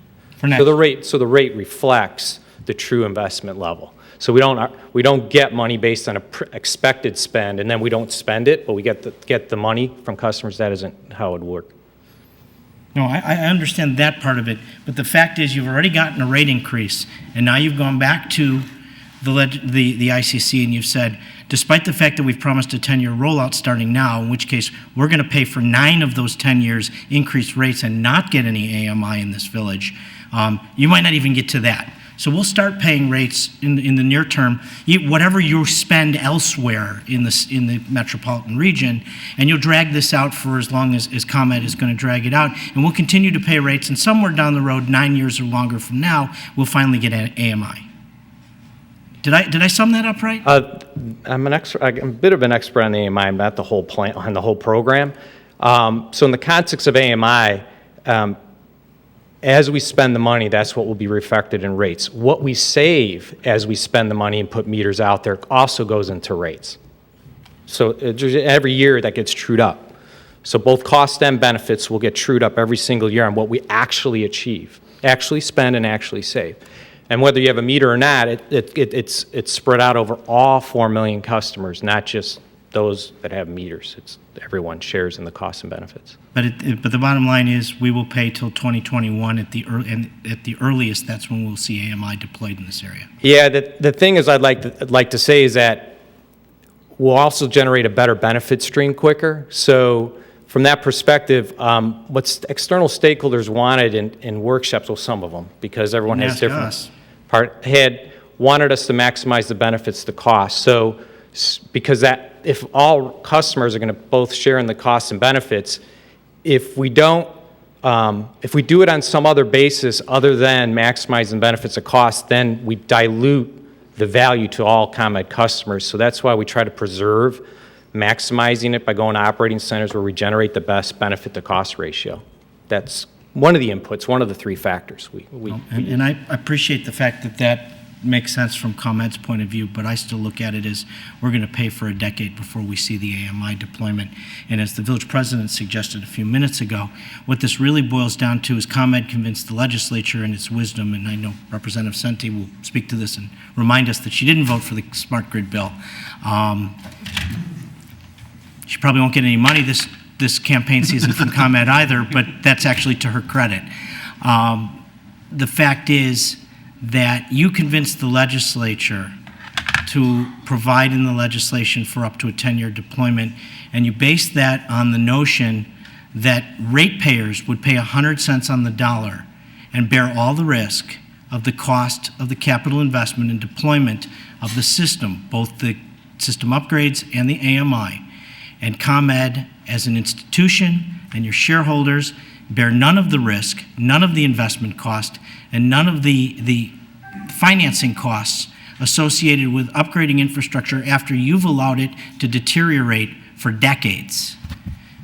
I've already addressed those issues, and unfortunately, the legislature didn't agree with me, and shame on them. But the bottom line here is you can deploy this stuff quicker. You can provide better benefits to this community and elsewhere, and you can do it by bearing some of the cost yourselves to expedite the deployment schedule. And interestingly enough, the April document that was submitted to the ICC called for the Libertyville Center to be deployed in year 7, not year 9. Apparently we've slid 2 years since then. And we're going to slide even further because you're now tying up in the ICC over the $168 million that the ICC didn't provide you in the rate case. So we're looking at least a decade where we're going to be paying money and not getting the benefit of the AMI. One of the things that we talked about earlier this afternoon is there are other benefits, and you touched on them.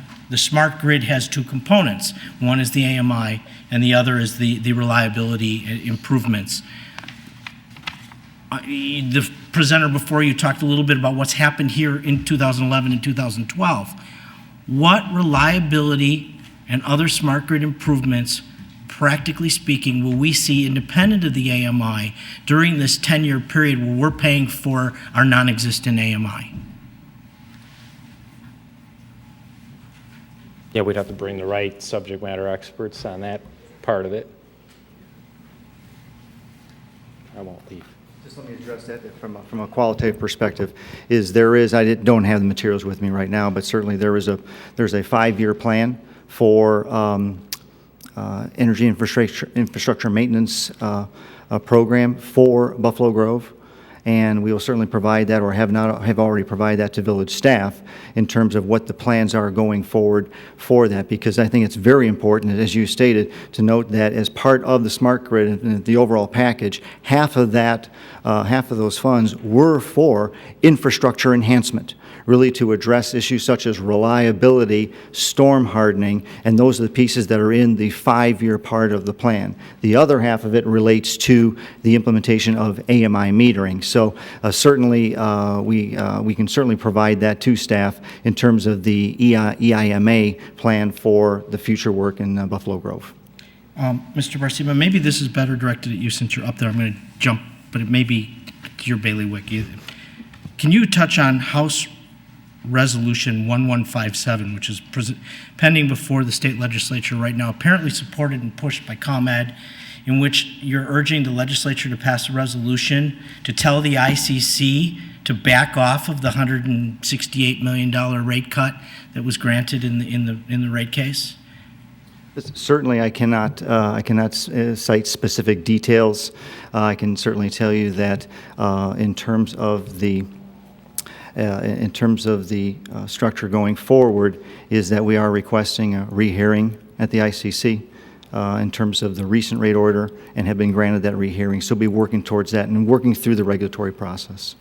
Representative Senti was kind enough to send me an email right before our meeting which references the House resolution. I find it somewhat disingenuous, frankly, that ComEd is pursuing legislation to jam a rate increase down the throat of the taxpayers and the ratepayers, while at the same time telling us that you'll get around to deploying when you get around to it.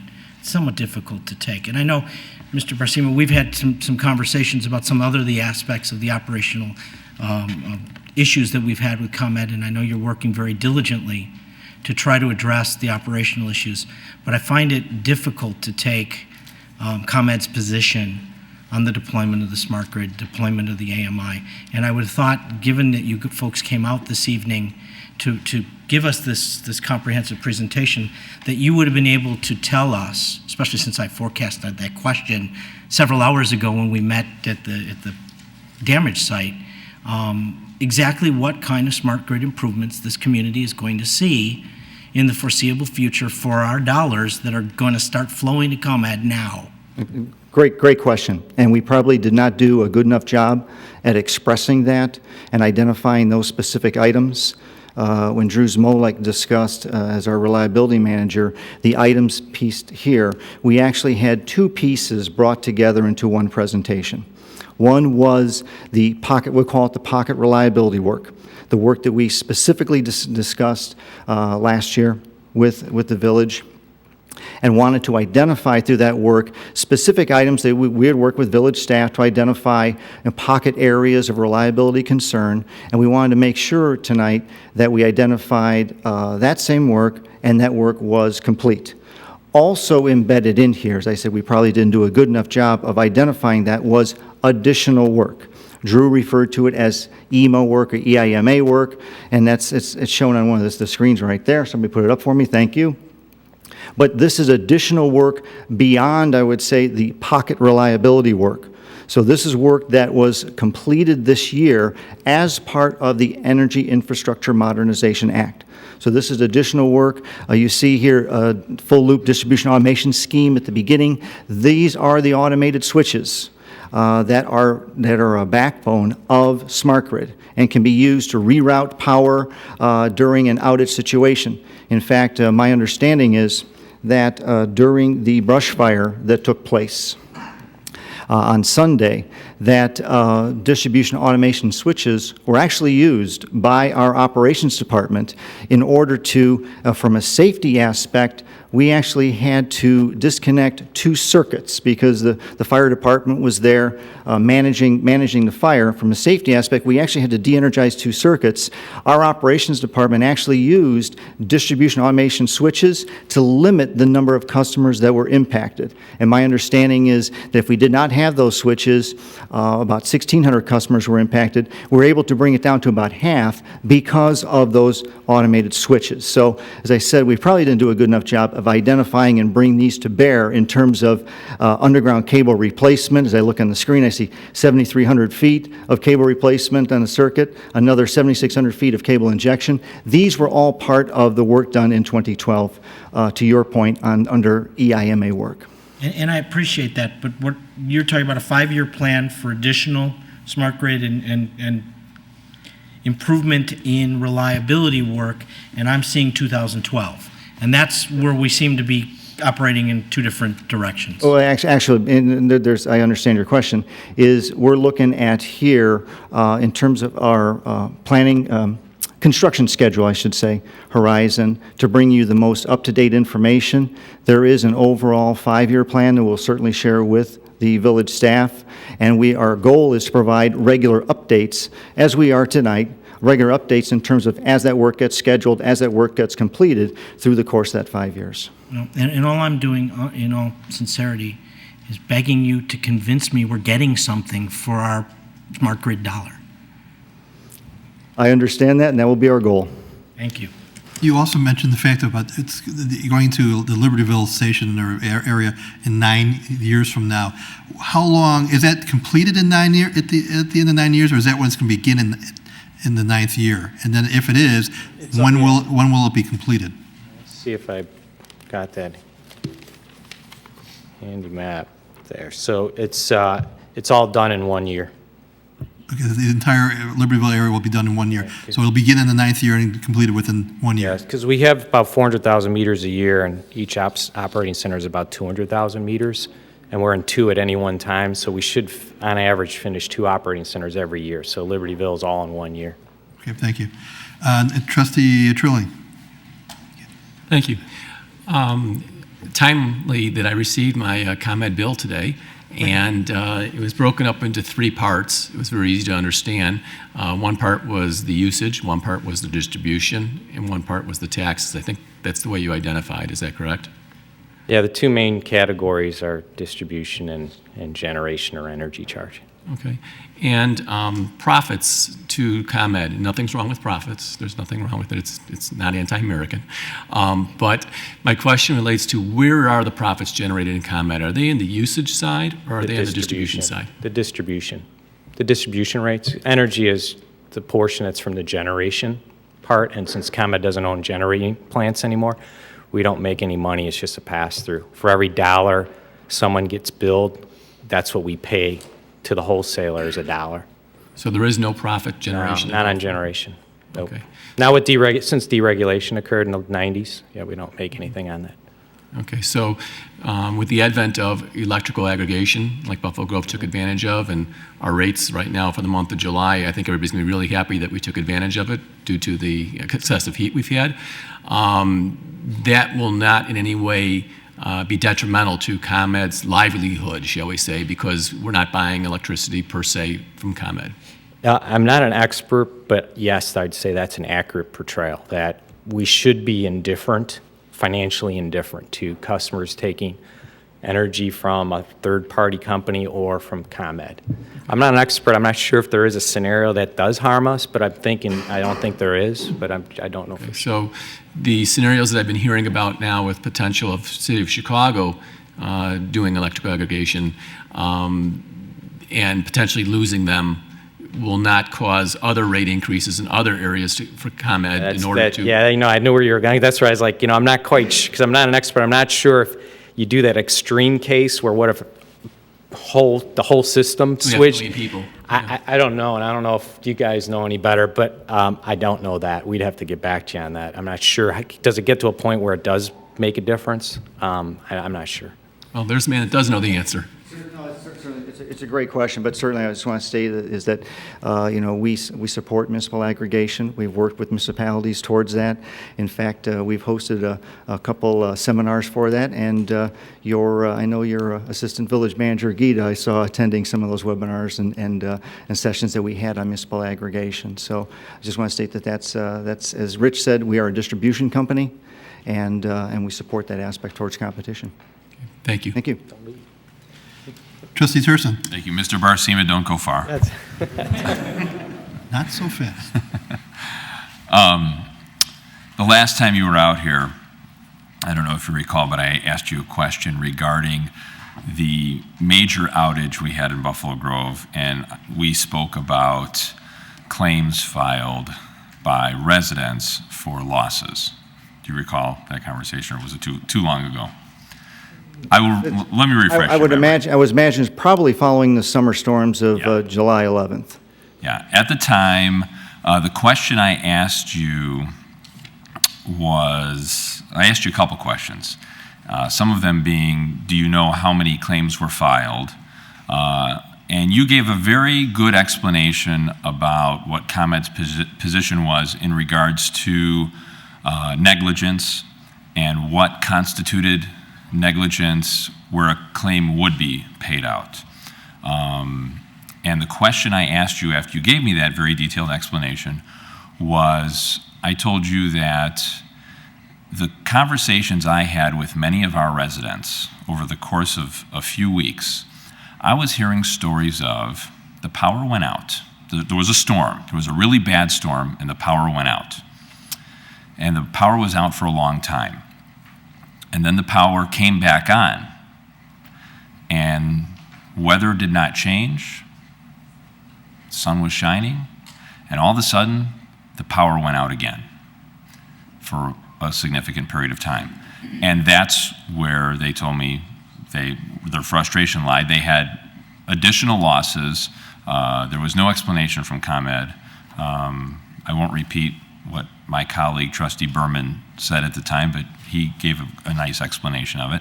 And I asked you if you could tell me, out of all of the claims filed, and I don't know what that number is, but there was a certain amount of claims filed. I do know that the percentage of claims paid by ComEd was 0.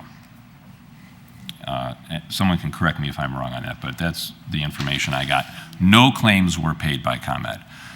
At the time, I asked you if you could get back to me and let me know, out of all the claims that were filed, what the percentage would be of, out of those claims, what percentage were those customers in that scenario where the power went out, the power came back on, the power went out again.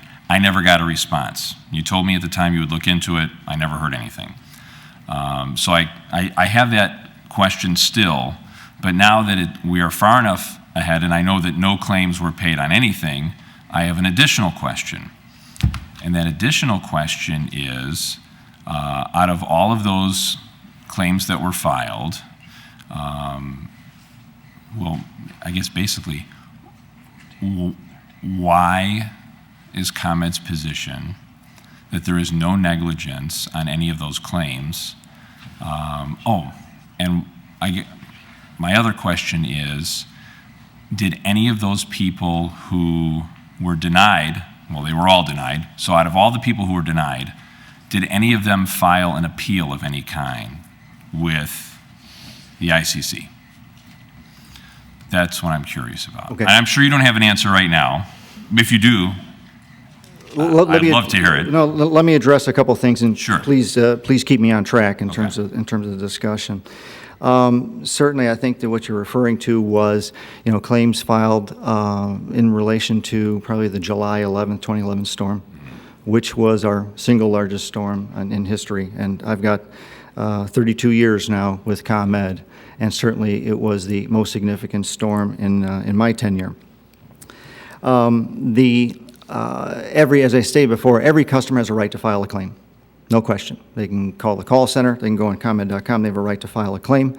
And we have to look at the circumstances of that particular claim.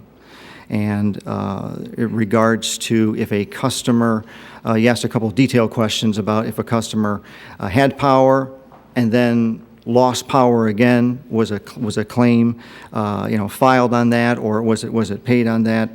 Certainly, I'd have to look at the exact specifics for that particular customer to go back in the records as to what took place for that case. I think we did have a discussion earlier when you have a storm of that magnitude, and I know right now I live out in the western suburbs. And as you know, I think it was, and I've been working storm duty for the last 2 weeks, and I believe it was a week ago last Sunday, we had a very, very devastating storm come through the western suburbs, affected over 300,000 customers. What you can see, I think I was asked a question about saying, well, why can you sometimes see why we had power restored, and then later on maybe power goes out again? I'll give you an example of what can take place. Certainly, I know nearby my house, and there's a lot of tree damage, significant tree damage, and you usually see what you can see is what I might call latent type effects, where there's broken branches hung up in the tree. They did not break free on that day, and several days later, or whatever, the wind blows again, or whatever, and that tree branch eventually comes down and maybe causes another outage. So you can see some of these effects after such a significant storm as we saw in July of last year. I believe we did provide some information over on the claims to the village in terms of claims filed with the village. If there was any particular instances, I can't say here of saying, well, this particular customer, there is a escalation process within ComEd, and then also they certainly have the right to file a complaint with the ICC. I can't say whether one did or one didn't. I'd have to look at the particular circumstances, but we do review each claim, and you have to look at the circumstances that claim was filed under. And I understand that, and I understand, I'm not saying that I think that ComEd was necessarily 100% wrong in this instance. What I'm saying is that I find it very hard to believe that 0% of the claims were legitimately or lacked being a legitimate claim. And I realize that it's your job to represent ComEd and to answer to this in a way that kind of holds the line of ComEd's policy. But it's my job to represent my friends and neighbors in the village of Buffalo Grove. And when I have these conversations with people, I try and be objective. And it sure sounded to me a lot of these times, as I was hearing these stories, that there was no rhyme or reason for the power going out a second time for as long as it did.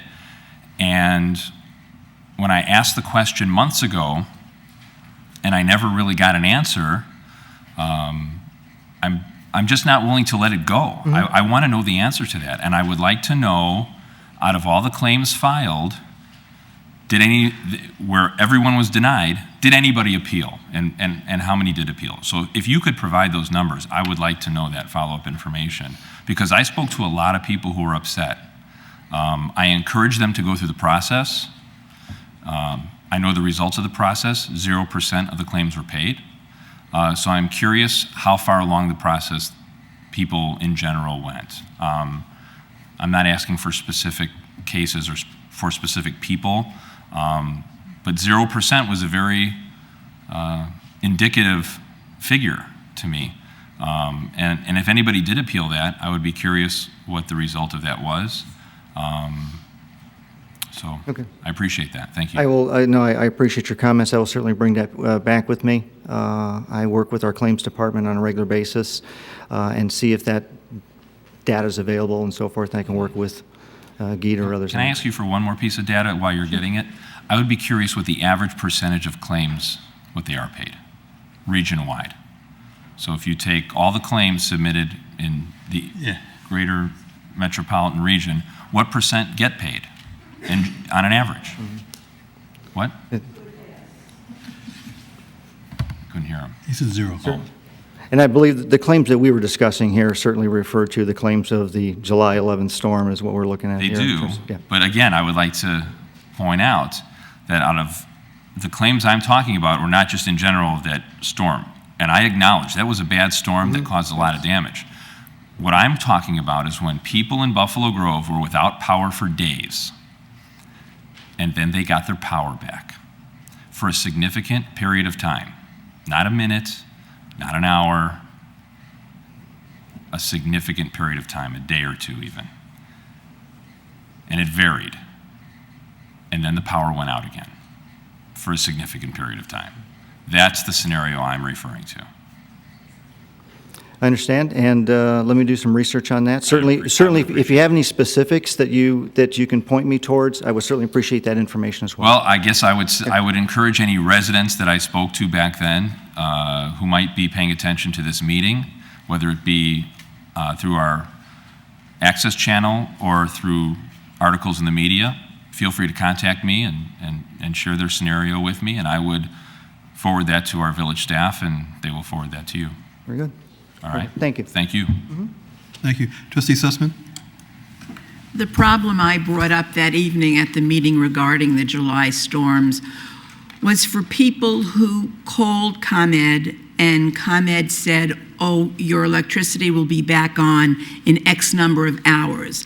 These people trusted ComEd and believed what was told to them, and they did not try to find another place to put their food because they knew if they kept their refrigerator closed for a certain amount of time, the food would still be okay.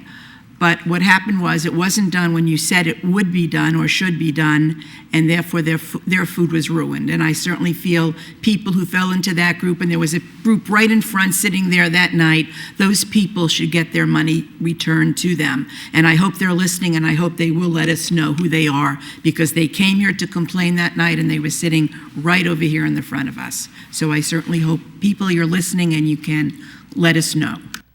Trustee Sussman, I do remember the comments that you made that night regarding that.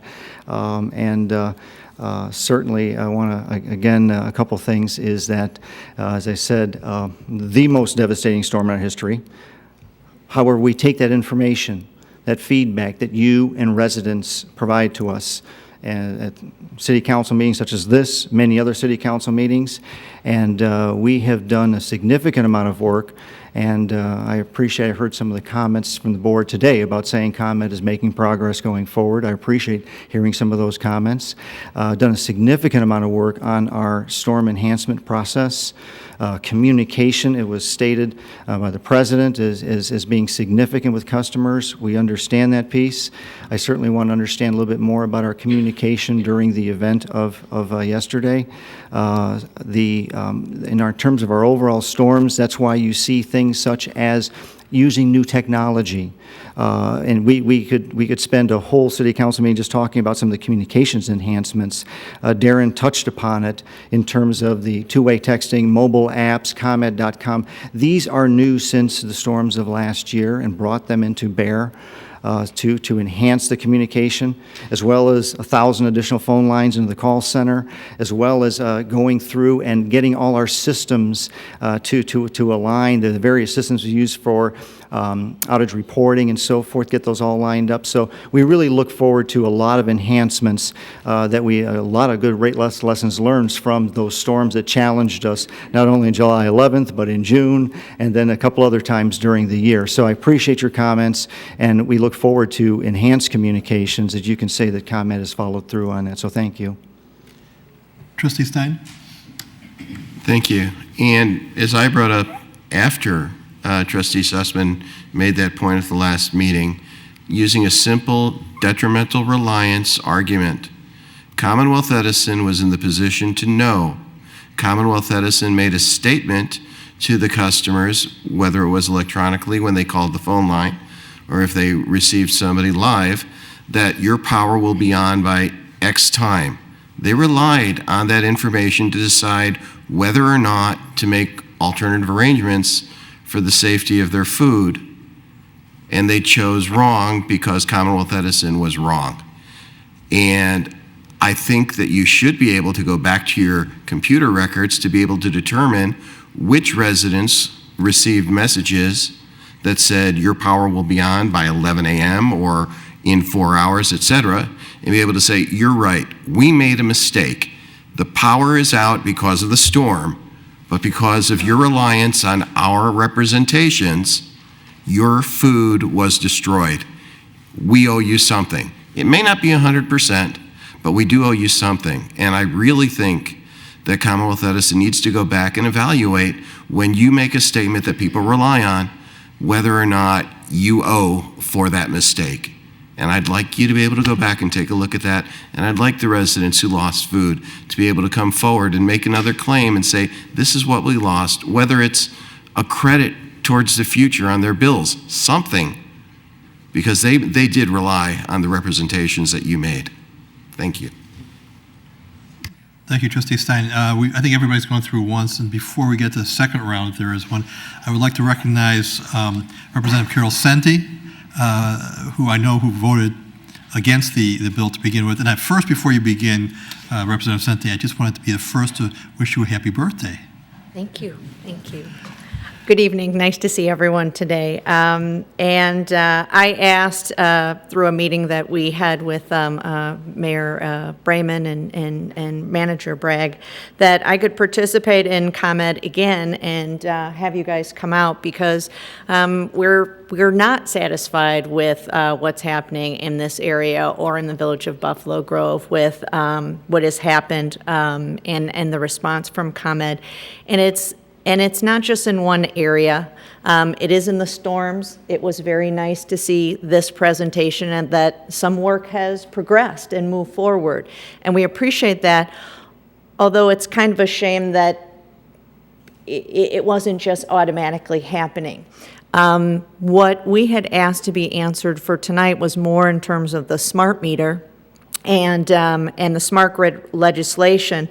And although we appreciate that half of the legislation is the infrastructure, again, I'm going to speak from my perspective, and I think many members of the board, we felt like the infrastructure improvement should automatically be part of your obligation and not necessarily need to be prompted by this act.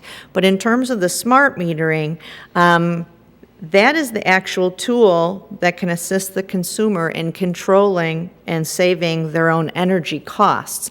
And so while the rate increases or any of your savings will be passed along the way as you outlined, we're really looking for that tool, and we're going to keep asking for it to come to Buffalo Grove and this area and this operating center sooner, because we are paying for the rate increases and we can't realize some of these benefits that were discussed and outlined in the legislation that said, well, you know, you have this tool to control and regulate your costs and get this additional savings. So that piece we can't realize for 10 years, and that continues to frustrate us. And we're really not stopping with that. So we really do want to know what can be done. So at the meeting that we had, the answers we wanted were, one, we had asked if the ICC was involved at all at the choice of the original Smart Grid pilot program. And so the answer that I got from ComEd today was that the proposal was submitted, but they weren't specifically involved in the approval of where that pilot program was. It was explained to us that day that it has to move out in rings because of connectivity, but if we had some earlier knowledge of where that pilot was, we would have maybe petitioned to get it closer to our location. And then Mr. Brayman had asked, why can't ComEd employ more employees and move up the process? And really the answer I see here is that because it causes you budget and financing challenges, and we just only feel so bad about that. So that we're still looking for you to move up that timing. And then the rate increase being phased in over time so that our constituents here can receive the benefits. What our answer here really was that there's other ways that we will benefit, and while we do appreciate, again, the infrastructure and the other benefits, the actual tool to control the costs is still 9 years out, and that is distressing to us. I got on the Public Utilities Committee after the last storm. I am now serve on that committee, and I continue not to be in support of what's happening here. And we would like to just continue to make a plea that we would like to see some improvements and a shortening of the timeline. I'd say please do respond to what the residents are asking in terms of their loss. Hope in the next storm. I do want to compliment you. We also did get records that in the last week, because of the heat, the 341 outages, half were heat related, and they were up within the same day. That is very nice to hear. You know, people want to be back with their power as soon as possible, but we do want to see a shortening of the time frame. And so that's really, you know, all I can add to what's been said today. Thank you, Carol, and we're hopeful, and I'm sure that you'll take our concerns down to Springfield. I did speak the other day to Senator Link, who identified the same concerns, and hopefully the two of you will work together and get some benefit for our area, so we appreciate that. There's nobody else except for Trustee Berman. We'll let you conclude our discussion. Wow. What goes around comes around. With a lead in like that. I actually just want to follow up on Trustee Tursin's comments. Mike, you may recall back in January of 2012, the Attorney General's office issued a report in response to a request filed by Commonwealth Edison with the ICC seeking a blanket waiver of any obligation to pay any damages for any losses incurred by any residents or businesses as a result of the August 2011 storm.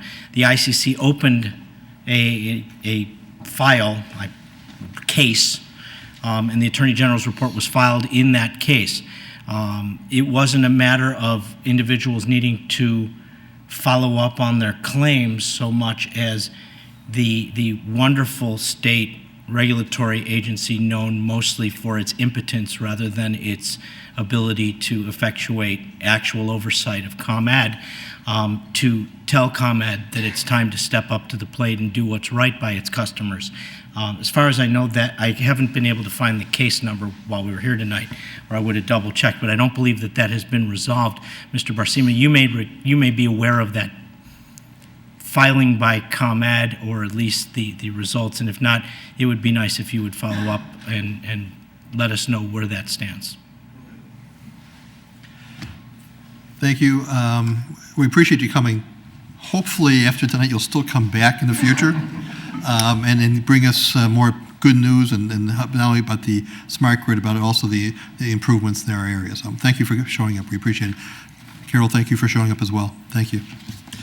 Next, we will move on to reports from trustees. Trustee Trilling. Thank you, President Raymond.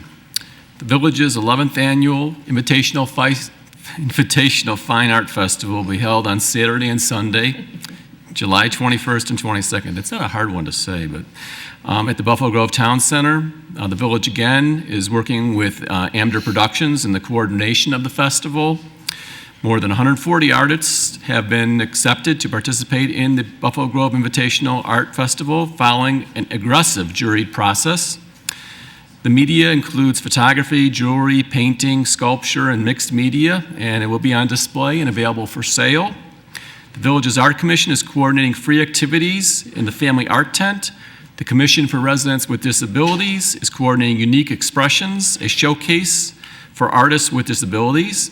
And the Village is once again coordinating the Youth Art Division. The festival will be held from 10 a.m. to 5 p.m. daily and will include entertainment, music, art activities, and wonderful professional art. The festival kicks off on Friday, July 20th with a performance by the Buffalo Grove Jazz Band at the Village Rotary Green at 7 p.m. And let's all hope for a cool weekend. Thank you. Trustee Stein? Thank you. The Buffalo Grove Farmers Market is off to a great start. We have new fruits and vegetables arriving each week. The market welcomed Tim Frilling from his local farm right here on Aptekissick Road, selling vegetables, fresh eggs, and honey. Try coffee from Buffalo Grove's own Fresh Roasts, where beans are roasted on site. On Sunday, July 15th from 10 to 12, watch young Jack Gordon perform magic and make balloon designs. Doug Blake will also be singing and playing guitar on the 15th as well. On July 15th, Cub Scout Pack 36 will be collecting non-perishable food items and selling beverages to benefit the Vernon Township Food Pantry. Throughout the summer, please donate children's books at the information booth to benefit United Way of Lake County's Page It Forward campaign. We'll be having many wonderful events throughout the summer, including appraisals of antiques. A professional appraiser will be on site July 29th from 9 a.m. to 12 p.m. to put a valuation on one item per person for the first 90 people. Please stop by the information booth to pick up a number. Appraisals will be offered on anything except guns, stamps, or coins. You can bring clear and detailed pictures of items such as furniture. The Buffalo Grove Farmers Market is located at 951 McHenry Road by the Spray and Play in Mike Rilko Community Park and is open Sundays except the Labor Day weekend from 8 a.m. to 12:30 p.m., rain or shine. Any questions, please call Susan Levy at the Village of Buffalo Grove at 847-459-2517, or you can email Susan at slevy, that's S-L-E-V-Y, at vbg.org. Thank you. Thank you. Trustee Thurston. Thank you. I just wanted to update the board and the community on an endeavor that I have kind of undertaken. Many of you have heard me say publicly over the past few months or year of my desire to put a group of people together in the community to take on the problem of bullying. And I am happy to report that I've had some great conversations with some of our community leaders. And one of the most recent meetings I had was with the principal at Longfellow School, who happens to be a Buffalo Grove resident as well, Rick Harajan. We had a very lengthy, detailed discussion, and we put together a meeting that included some professionals in the educational field, including school social workers. We also had representatives from the Buffalo Grove Police Department there. State Representative Carol Senti was at our meeting. Buffalo Grove Park District Commissioner Adrian Johnson was at our meeting, and we had some parents as well. It was a very productive meeting. Some excellent ideas were shared, and I am very excited that I think this group is going to do some great things in our community. I think that the topic of bullying when it comes to kids has been an issue that has been kind of pushed off on school districts, and this group of people is not only including the school districts, but we're making it a community issue. And I would encourage anyone who would like to be involved with what we're doing or to learn more, or who has ideas that they want to share, or who might be also a professional in the field, to contact me. You can email me. I have an email address available on the village's website. You can also email me at my personal email, which is mturson@gmail.com. And I just want to let you all know that. Thank you very much. Thank you. Trustee Sussman? The Buffalo Grove Days Committee has been very busy preparing for Buffalo Grove Days. It will kick off with bingo the night of Thursday, August 30th. Buffalo Grove Days runs through Monday, September 3rd. You can find information right now specifically about the barbecue challenge, including applications and details on the village website at vbg.org. Thank you. Thank you. Trustee Berman? Just a comment in response to Trustee Turson. I want to congratulate you on bringing together that group and moving forward with this issue. I know this is an issue you care about very deeply, not just to talk about, not just to exploit it, but to actually do something about it. And it's great to see that you've made the progress you have, and I commend you, and I hope that people out in the community will get involved in this, because it is an issue. It is a serious issue that affects a great many people, and it's not often talked about, and I'm really pleased to see that we're making progress and that you're leading the charge. Thank you. I really appreciate you making those comments, and I want to thank you for that. And our goal is to eradicate bullying in our community. And I realize that is a... Don't set the bar low now. I know. I realize that's a very lofty goal, but once upon a time, in our community and in others, smoking cigarettes indoors, in offices, was the norm. That was socially acceptable in our culture. And over the course of time, that changed. And that's what I want to have the same effect with bullying. I want our community, our society, to not for it to not be socially acceptable. So thank you for your comments. And we have obviously assets and procedures through village that can be used besides just the police department, and I welcome you to talk to Dane about those use of those as well. Trustee Sussman. I think it's excellent to start with children as far as eradicating bullying, but I do want you to know bullying exists with adults as well.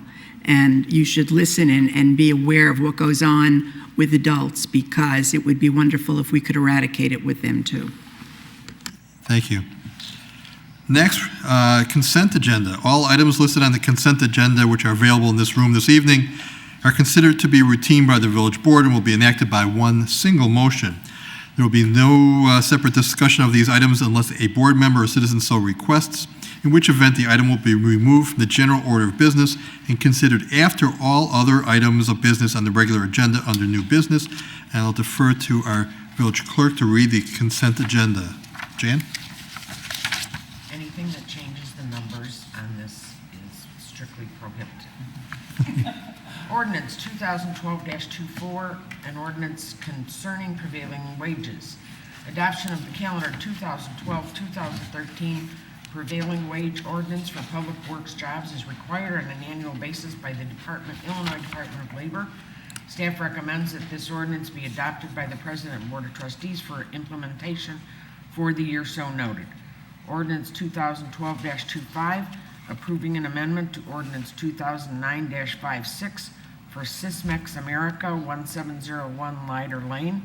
The Zoning Board of Appeals, by a vote of 6-0, recommends to the Village Board to grant the request made by Sysmex America 1701 Lighter Lane to amend Ordinance 2009-56, Section 4B, to read the, quote, the sign to be installed shall be in accordance with Zoning Board of Appeals Exhibit E, end quote, sheet number P-4B, with a revision date of April 25th, 2012.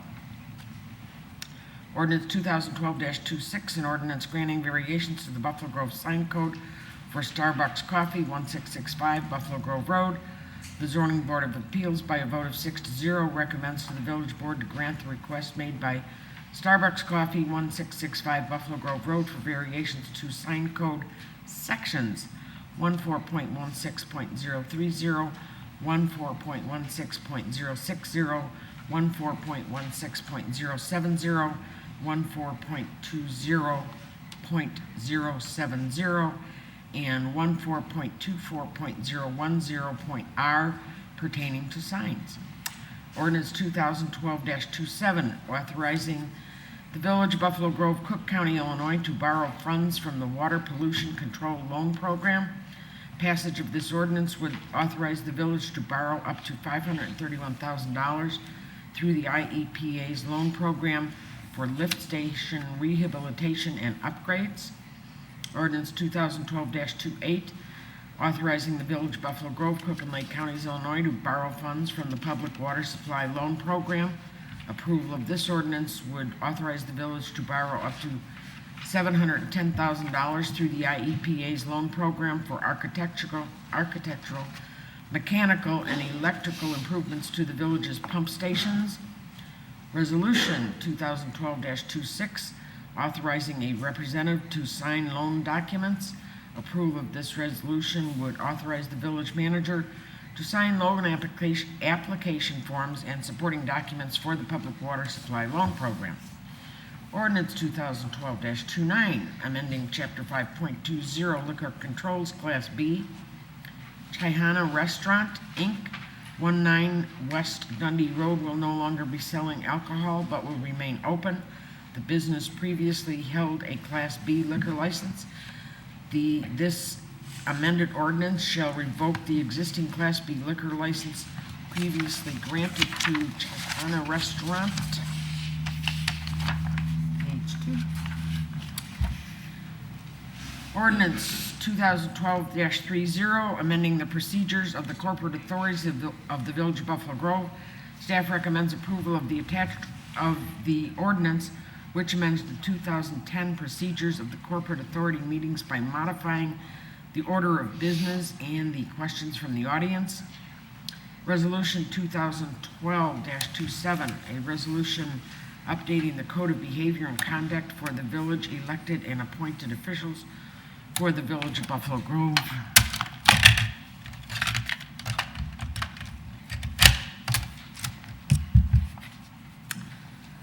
Resolution 2012-28, amendment of intergovernmental agreement, Northwest Suburban Housing Collaborative. Amendment of intergovernmental agreement approved in August 2011 concerning participation in the Northwest Suburban Housing Collaborative to extend the term for a period of 3 years and excluding direct financial participation by the Village of Buffalo Grove. Resolution 2012-29, calendar year 2013, village-wide contractual street maintenance program motor fuel tax resolution. The subject resolution meets the requirements of the Illinois Department of Transportation in the use of motor fuel tax funds for the proposed calendar 2013 village-wide street improvement and maintenance program. Under unfinished business, authorization to bid old treatment plant in Cambridge on the Lake lift station rehabilitation. Authorization is recommended to request bids for the OTP and COTL lift station rehabilitation. And this last one is my favorite. Authorization to purchase liquid calcium chloride for the 2012-2013 winter driving season. Staff recommends authorization to participate in the state program to purchase liquid calcium chloride under contract L-0593 for 2012-2013 winter driving season. A bid waiver is requested to participate in the state of Illinois joint purchasing program. That is the consent agenda, and staff recommends approval of all items on the consent agenda. Any, Trustee Thurston? Well, I was going to answer what your next question was, which is, would anyone like to remove an That's item? why I called on you. I would like to remove item I, resolution number 2012-27, a resolution updating the code of behavior and conduct for village elected and appointed officials for the village of Buffalo Grove. Any other requests to be taken, any from the public to be taking anything out off the consent agenda? Seeing none, is there a motion to approve the consent agenda except for item I? Is there a second? Second. Please call the roll. Mr. President, just one question, curiosity question. Are we going to leave the numbering the same, or are we going to? No, I'm changing them. You're going to change them? Okay. Thank you, Mr. President. Thank you.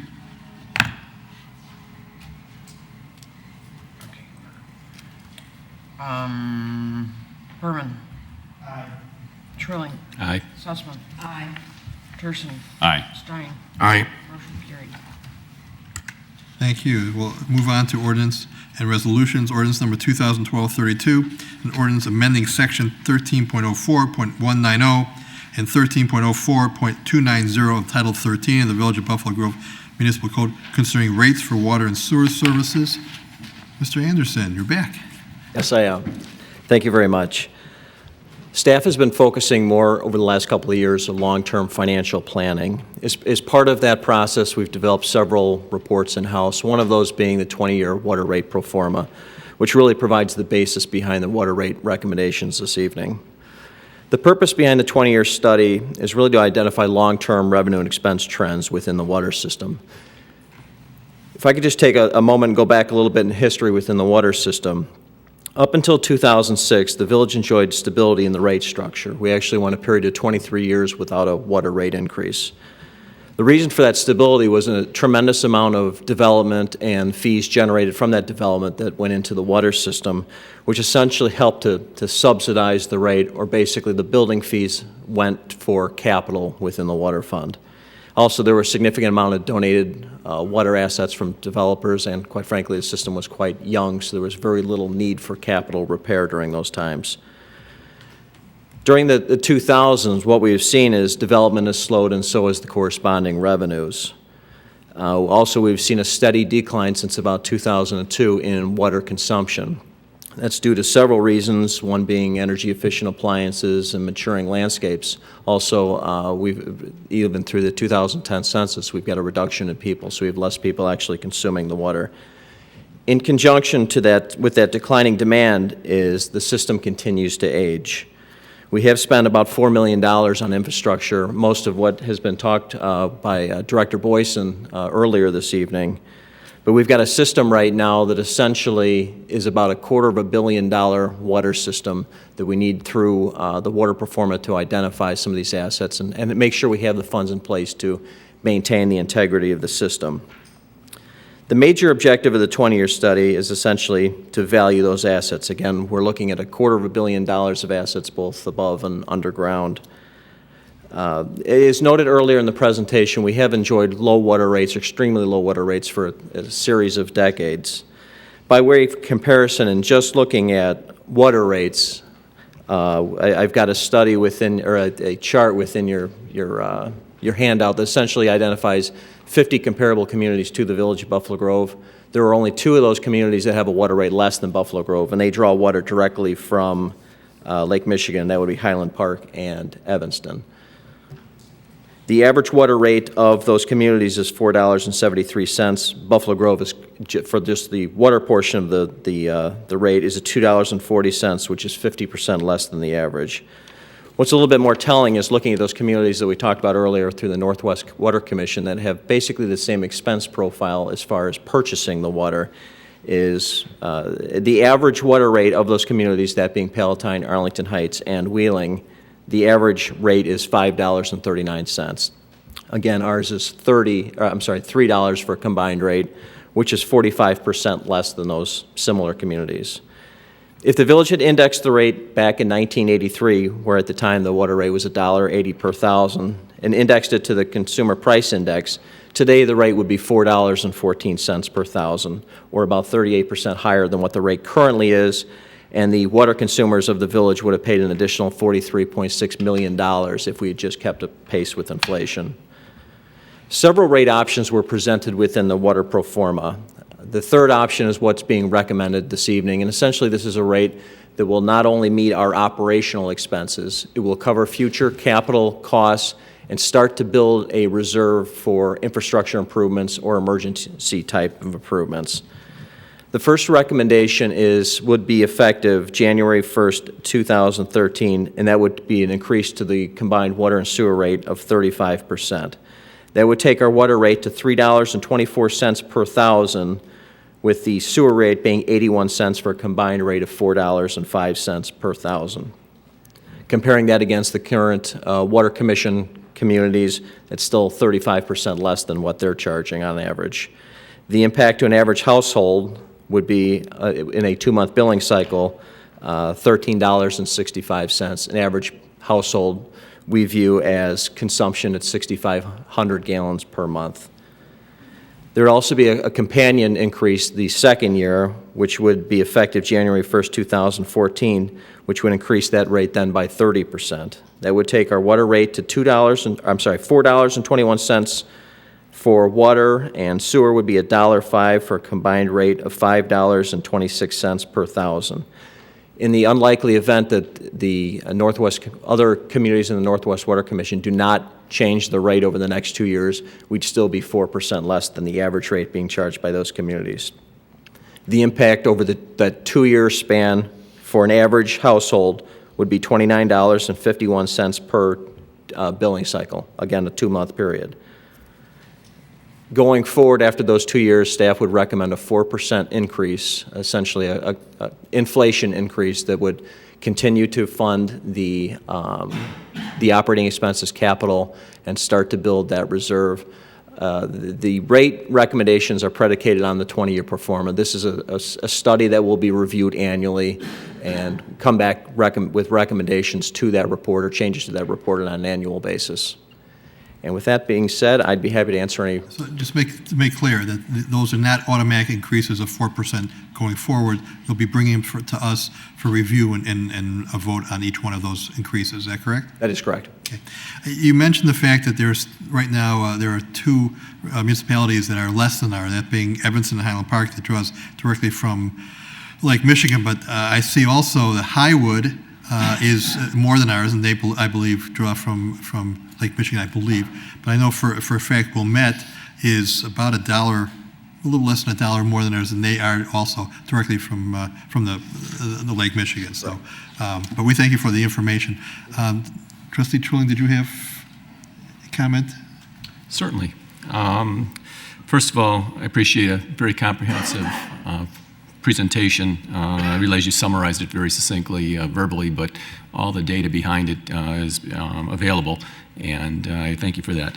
The second thing is that in one's perspective, the rate increase is relatively small in the sense that for $4.05, and that again is $2 years from now, after you've had the 2 rate increases, on a per bottle basis, when someone goes out and spends $2 on a 16-ounce water bottle at a art fair or wherever else, although art fairs aren't that expensive, but others are, to spend $2 on a 16-ounce bottle of water, that equates to, on our basis of $4, that equates to 8,000 bottles of water you could buy with that $4 rather than just 2 bottles of water. So I think we have a hell of a bargain here. If someone's going to complain about, when they go and spend $2 for a bottle of water, you can get 8,000 bottles if they like. So I greatly appreciate the work you've done. Thank you.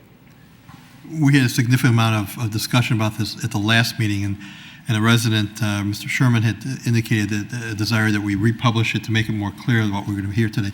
I don't see him here apparently he's satisfied with our publication. Is there a motion?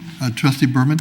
Thank you. I would move approval of ordinance number 2012-31, an ordinance amending section 13.04.190 and 13.04.290 of Title 13 of the Village of Buffalo Grove Municipal Code concerning rates for water and sewer service in accordance with the information contained in our packet and the draft ordinance undated. I will second that. Any further discussion? It's ordinance 32. We changed the numbers. No, No, we didn't No, change we- the ordinance numbers. We Oh, changed Only resolutions. resolution numbers. Only resolution. I stand corrected. Thank you. Write that down. Accept the modification. I still second. Very good. Any further discussion? There being none, please call the roll. Berman. Aye. Trilling. Aye. Sussman. Aye. Thurston. Stein. Aye. Aye. Thank you. Next is item B, ordinance number 2012-33, an ordinance amending section 2.08.040 of Title II of the Village of Buffalo Grove Municipal Code, that being the duties of the village manager. Trustee Berman. Thank you. For purposes of discussion, I would move approval of ordinance number 2012-33, Correct. an ordinance amending section 2.08.040 of Title II of the Village of Buffalo Grove Municipal Code, duties of the village manager in accordance with the materials contained in our packet, and the draft ordinance dated July 2, 2012. Is there a second? There being a motion, a second. Mr. Bragg, do you want to explain what the modification is? Yes, Mr. President, there are two amendments contained in the ordinance before you this evening. Staff recommends approval of both amendments to section 2.08.040. The first would authorize the village manager to approve change orders for public contracts in an amount of increase or decrease of not more than 10% or $10,000, whichever is less. The spirit of this amendment is to allow for minor or de minimis change orders to be processed automatically through our office, and any change orders for amounts that would be greater than the 10% or $10,000 threshold would be submitted to the board for approval. In addition, there is an amendment which would allow the village manager, upon recommendation by the village treasurer, to approve an interim warrant should more than 21 days elapse between the regular board meetings. This is an issue that comes up from time to time when we do not have two regular meetings in the same month, which we routinely do not in September, and we will not the balance of this month as well as August under the current schedule. As a part of that amendment, it requires that once the interim warrant is approved, that it be submitted to the board for ratification at the next regular board meeting. So that encapsulates the two amendments, and staff can answer any questions you may have. Thank you. Any questions of staff? There being none, there being a motion and a second. Jan, if you could please call the roll. Well, I'm sorry.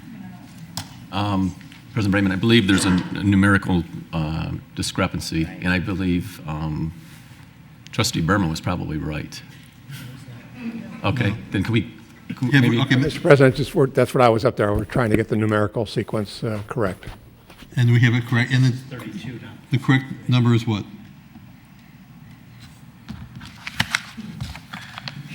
Pick one, anyone. I would agree. I have, if we started on ordinance number 24, which we began tonight with, the only thing we changed was the resolution, so that won't change. So we got 24, 25, and 26 on page 1, and then 27, 28, 29, 30 on the second page. Item H, correct? 30 is item H, correct? So ordinance 11A would have been 31. 31, and then D would have been 32. If we started That's on... mine. I show that to be the correct numbering system. Okay. That's if we started with 24 this evening. That's correct.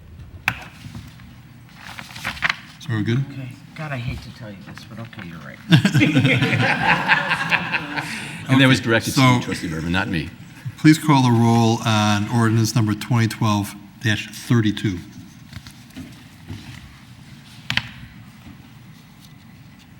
Berman. Aye. Trilling. Aye. Sussman. Aye. Thurston. Aye. Stein. Aye. Motion carried. Okay, next is resolution number 2012, 29? 29. 29. A resolution approving an agreement for design services for the 2013 village-wide contractual street maintenance project. Trustee Stein.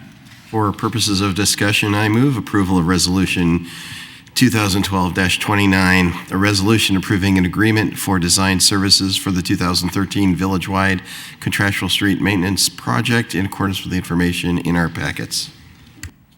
Is there a second? There being a motion, a second. Mr. Bragg, would you like to explain this? Thank you, Mr. President. Staff recommends approval of this contract for design engineering services with Baxter and Woodman in an amount not to exceed $186,000 to provide street reconstruction and overlay design services for the 2013 village-wide street maintenance program. Once approved, these funds are eligible for reimbursement to the village through either the motor fuel tax fund and/or bond proceeds from the scheduled 2012 general obligation bond issue. Staff can answer any questions you may have. Thank you. Mr. Reyes, is there anything additional that we need on this? No, Mr. President. Thank you. Any discussion? There being none, please call the roll. Berman. Aye. Trilling. Aye. Sussman. Aye. Turson. Aye. Stein. Aye. Motion carried. Thank you. Next is unfinished business. There is none, so I guess that means all of our business is finished. New business. A, Plan Commission referral, Crown Trophy, 1340 Bush Parkway, special use for an accessory retail sales area in the industrial district. Trustee Turson. For purposes of discussion, I will make the motion and refer to staff. Thank you. I believe the representatives from Crown Trophy are here this evening to discuss the project. Hi, I'm Charlene Berger. I'm from Crown Trophy. I'm the owner there. And we've been in Buffalo Grove now for almost 15 to 16 years. I've been very happy here. But I'm in need to move the shop. I'm looking for a special use permit to move into the 1340B unit in the industrial section off of Bush Parkway. And we're just not a typical retailer. Many of you have already been in my store and you know we don't have product on shelves to sell. Everything is custom ordered, just like in a silkscreen shop or a sign company. So I really need to move into an industrial area because I really don't have walk-in customers and it would lower my rent quite a bit. And I'm also looking for a unit that has trucking docks and overhead doors in the back. And we do have air compressors and saws and drills and vacuums that are quite loud, and I'm sure my neighbors are not too happy with me. So I'm asking for permission to move into the industrial section, so with a special use permit. Before we go further, the motion was made. I don't know if there was a second. Is there a second? Second. Very good. Any questions of the petitioner? I'm sorry, if everything is agreeable, I'd like to go directly to a public hearing if possible. What we'll have to do is talk to Bob File after the meeting, and he'll look at it. And if it's appropriate, we'll go to that. If not, we'll have to have a meeting before that. But it doesn't seem to be too complicated, so we may be able to effectuate that. There being no other discussion, can you please call the roll for the referral? Berman. Aye. Trilling. Aye. Sussman. Aye. Turson. Aye. Stein. Aye. Thank you. We look forward to seeing you back here again in a few weeks. Thank you. Thank you. Next, questions from the audience. Questions from the audience are limited to items that are not on the regular agenda. In accordance with Section 2.02.070 of the Municipal Code, discussion on questions from the audience will be limited to 10 minutes and should be limited to concerns or comments regarding issues that are relevant to village business. All members of the public addressing the village board shall maintain proper decorum and refrain from making disrespectful remarks or comments relating to individuals. Speakers shall use every attempt not to be repetitive of points that have been made by others. The village board may refer any matter of public comment to the village manager, staff, or other appropriate agency for review. Are there any public comments or questions from the audience? Seeing nothing, the next item is executive session personnel, section 2C1 of the open. President, there's a item's been removed from the consent. Oh, I'm agenda. sorry, you're absolutely right. We will move to, this was ordinance, I'm sorry, resolution number 2012, whatever that's going to be, 30, just plug one in, any number. A resolution updating the code of behavior and conduct for village elected and appointed officials for the village of Buffalo Grove. Trustee Turson. Thank you. The item that I would like to discuss, that I would move to remove from the document or from the resolution is on page 134 of our packet, and it is item, excuse me, that is not the item. Hang on, give me 1 second.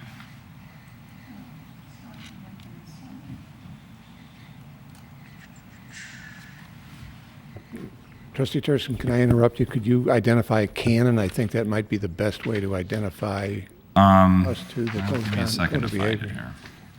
What's that?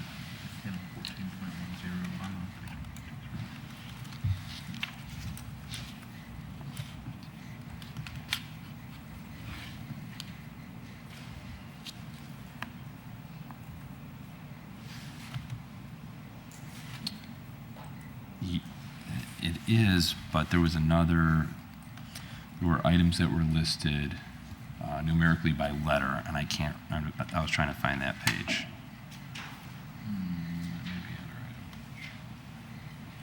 Might be talking about canon 13. That's where you have numbers. Canon and 14 are numbers also.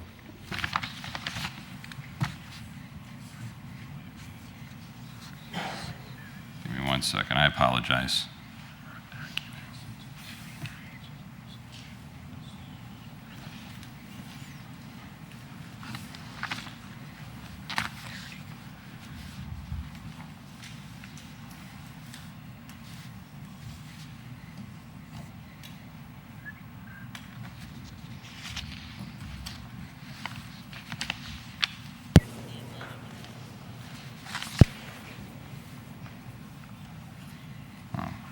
You're right, Andy.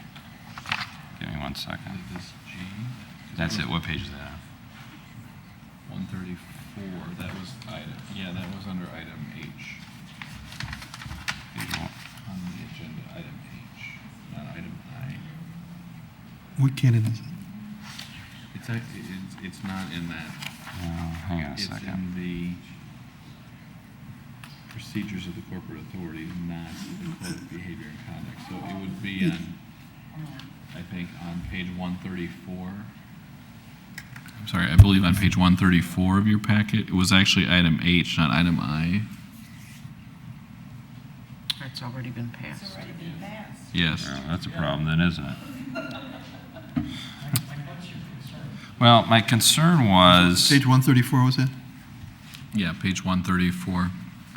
Item G, sentence was added stating electronic devices may be utilized on the dais for village business only. Is that correct? That's correct. Okay. Mike, I understand the reasoning behind the creation of that, excuse me, of that rule, but I believe it's obsolete now. When that rule was created, electronic devices were not used to follow our packets or our agendas in the meeting. The iPads were instituted after this was created, and electronic devices are now used. I don't find it to be inappropriate or unprofessional for a member of the board or staff during the meeting to have any kind of communication either with their family members or whatever they deem relevant. Sometimes we are here late into the evening. If a family member wants to communicate something that may be of importance, I don't think it's inappropriate to be able to have some sort of communication from an electronic device that is not village business. Furthermore, I fear that the way it's worded is too vague, and there could be inappropriate communications between members of the board that is village business, and it does not specify anything discouraging members of the board from having communications with each other electronically. It just says, if I could see it again, Mr. Bragg. Electronic devices may be utilized on the dais for village business only. For village business only. So I would move, I don't know how we would do that now that I... Well, can I make a suggestion? Since it's already been approved, we have until the next meeting to revote, to reverse this. And maybe what we can do is between now and then work on some language and see whether that we can get it, because otherwise we're going to have to come up with that language on the fly, and I don't think that's going to be appropriate. Mm-hmm. I agree. I'm trying to find the right paragraph right now that we're It's referring paragraph to. G. Paragraph G in the Code of Procedures or paragraph? 2.02.190, oh, this is the procedures. 2.02.190 subparagraph G. So, Mike, if you don't have any objection, we can revisit this at the next meeting, and once we have some language from staff that we can really look at. I have no objection to that. Go ahead. I'm sorry, go ahead. Beverly? The problem I have is, why are we changing it if some of us might be happy with it? So I think we have to know. I disagree with Mike. I don't feel we should be getting emails from people. Who knows if someone is in the audience emailing us about something they want us to say that we might have forgotten to say, or someone is sitting there and they're trying to give us information, and I would not be in favor of that at all. And once you allow emails, then you have no way of stopping it, and you don't know what the email is about. I mean, our families know we're at a meeting, they know it's late, we might be home early and surprise our spouses, but we might not. And I don't think that's a reason. Well, right. I'm talking about the rest of you. When we're done early and you go home and you say your wives, they didn't expect you so early. But I just think you're opening up a can of worms by allowing emails, because you could be getting them from anyone, and I just don't approve of that. But this doesn't, the way it is now, it doesn't prohibit the use of somebody's from the audience saying, say this, vote this way, whatever, because it is for village business. I can remember a number of years ago, my family had an emergency, and my family couldn't get a hold of me because there was no opportunity to call or anything. That was before the cell phones were as prominent. So I think that there is a reason for it, possibly. My suggestion is that let staff come up with a couple alternatives. We can look at them. Next time we can vote for one of them or not. At least give them a chance to listen to our comments and give us some alternatives. Any objection to that? Mr. Bragg, do you have an objection? I do not have an objection, if I may. First of all, this matter is covered in both the procedures of the corporate authorities and within the Code of Behavior and Conduct, and it may be simpler to cover it in one place and not split the baby and have it covered in both. But just as a point of clarification, we struggled with this issue considerably during our discussions for a couple of different reasons. One is that, first of all, we are all using electronic devices, and we acknowledge that there have been some recent issues related to FOIA and other matters with the Attorney General that we didn't want to go overboard and put a lot of requirements in here that could be construed as not meeting the spirit of the Attorney General's latest directives on such electronic communications. One. Two, we were concerned about the ability of whether a trustee or a staff member or anyone else to be able to use an electronic device to communicate in the event of an emergency situation, whether that be with a family member or it be something that happens here on village campus. We wanted to make sure that we had the capability to do that, and so we didn't get into specifying emergencies or types of emergencies or things like that, because we felt like that wasn't appropriate, and really common sense prevails in those type of situations. You do what you got to do. So we can come up with some language and bring that back to you. We don't have a strong opinion one way or the other. It's the board's rules. We'll do whatever you like, but I would suggest that maybe we just address that in one area as opposed to addressing it in two separate areas. Thank you. Trustee Berman? Thank you. Given those comments in particular, as well as the difference of opinion between Trustee Turson and Trustee Sussman, maybe it would be appropriate to have a motion to reconsider now and bring back the whole question at the next meeting of this section, rather than adopt this section tonight, subject to then reworking it for the next meeting. Is that a motion? So with that said, I would move to reconsider. But right now, we're working on what we're going to get to that next. Okay. So is that a motion, Trustee? I would move to reconsider the approval of item H. Well, H. Ordinance 2012-30. Thank you. Ordinance 2012-30, which was adopted this evening. Is there a second? Second.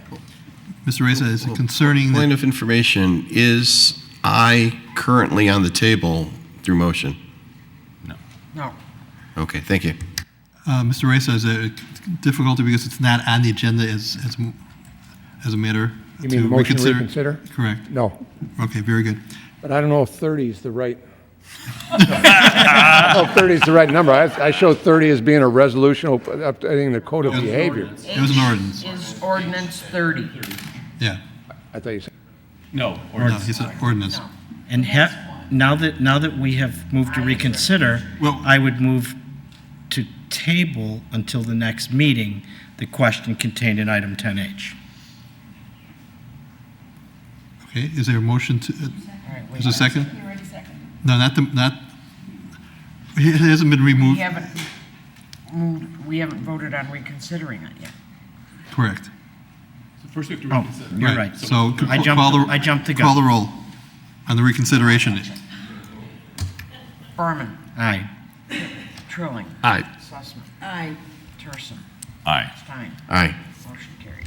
Thank you. Now, Now I would move to table this item until the next meeting. Table or to defer? I want to come back at the next meeting. Okay, there's a motion to table to the next meeting. Is there a second? Second. Please call the roll. Next regular meeting. Yeah. Correct. August 6th.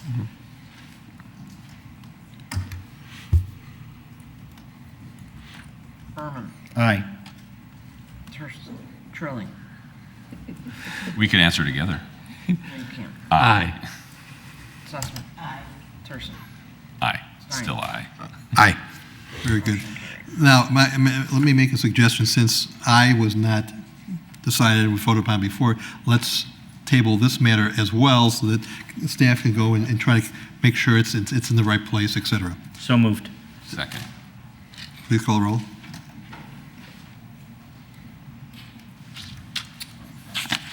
Berman. Aye. Trilling. Aye. Sussman. Aye. Turson. Aye. Stein. Aye. Thank you. We will look at that issue back, it's August 6th. Thank you. Next, executive session, personnel, section 2C1 of the Open Meetings Act. Is there a motion to go into executive session for purposes of personnel? Is there a second? Please call the roll. Berman. Aye. Trilling. Sussman. Aye. Turson. Turson? Aye. Stein. Aye. We stand in, thank you, we're in executive session. I do not anticipate coming back for any final action. Thank you.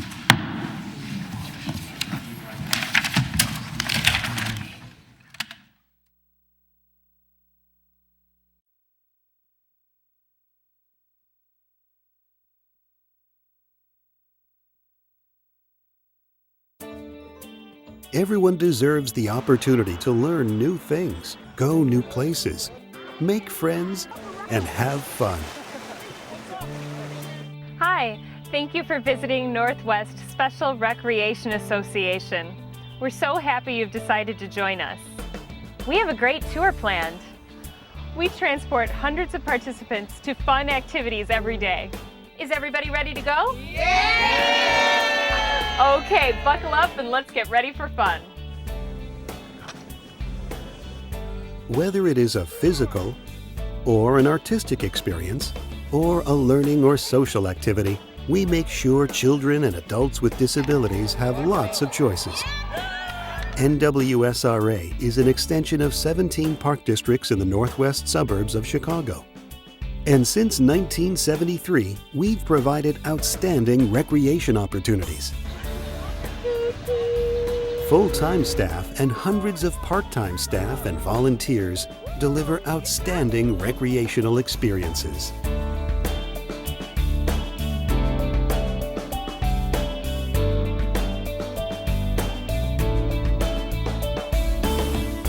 And the end result is much more than just recreation. It's about living a full and meaningful life. It gives her a great sense of the community. She's able to go out and do things in the community without mom and dad, without her sisters, and just being a participant. Steve has learned to be a good, positive person, and he's grown into that because of all the programs that NWSRA offers.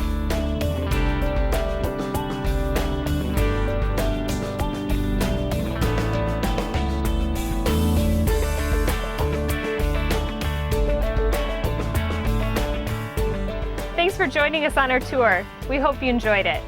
If you'd like to know more, how to participate, how to volunteer, or to make a donation, give us a call.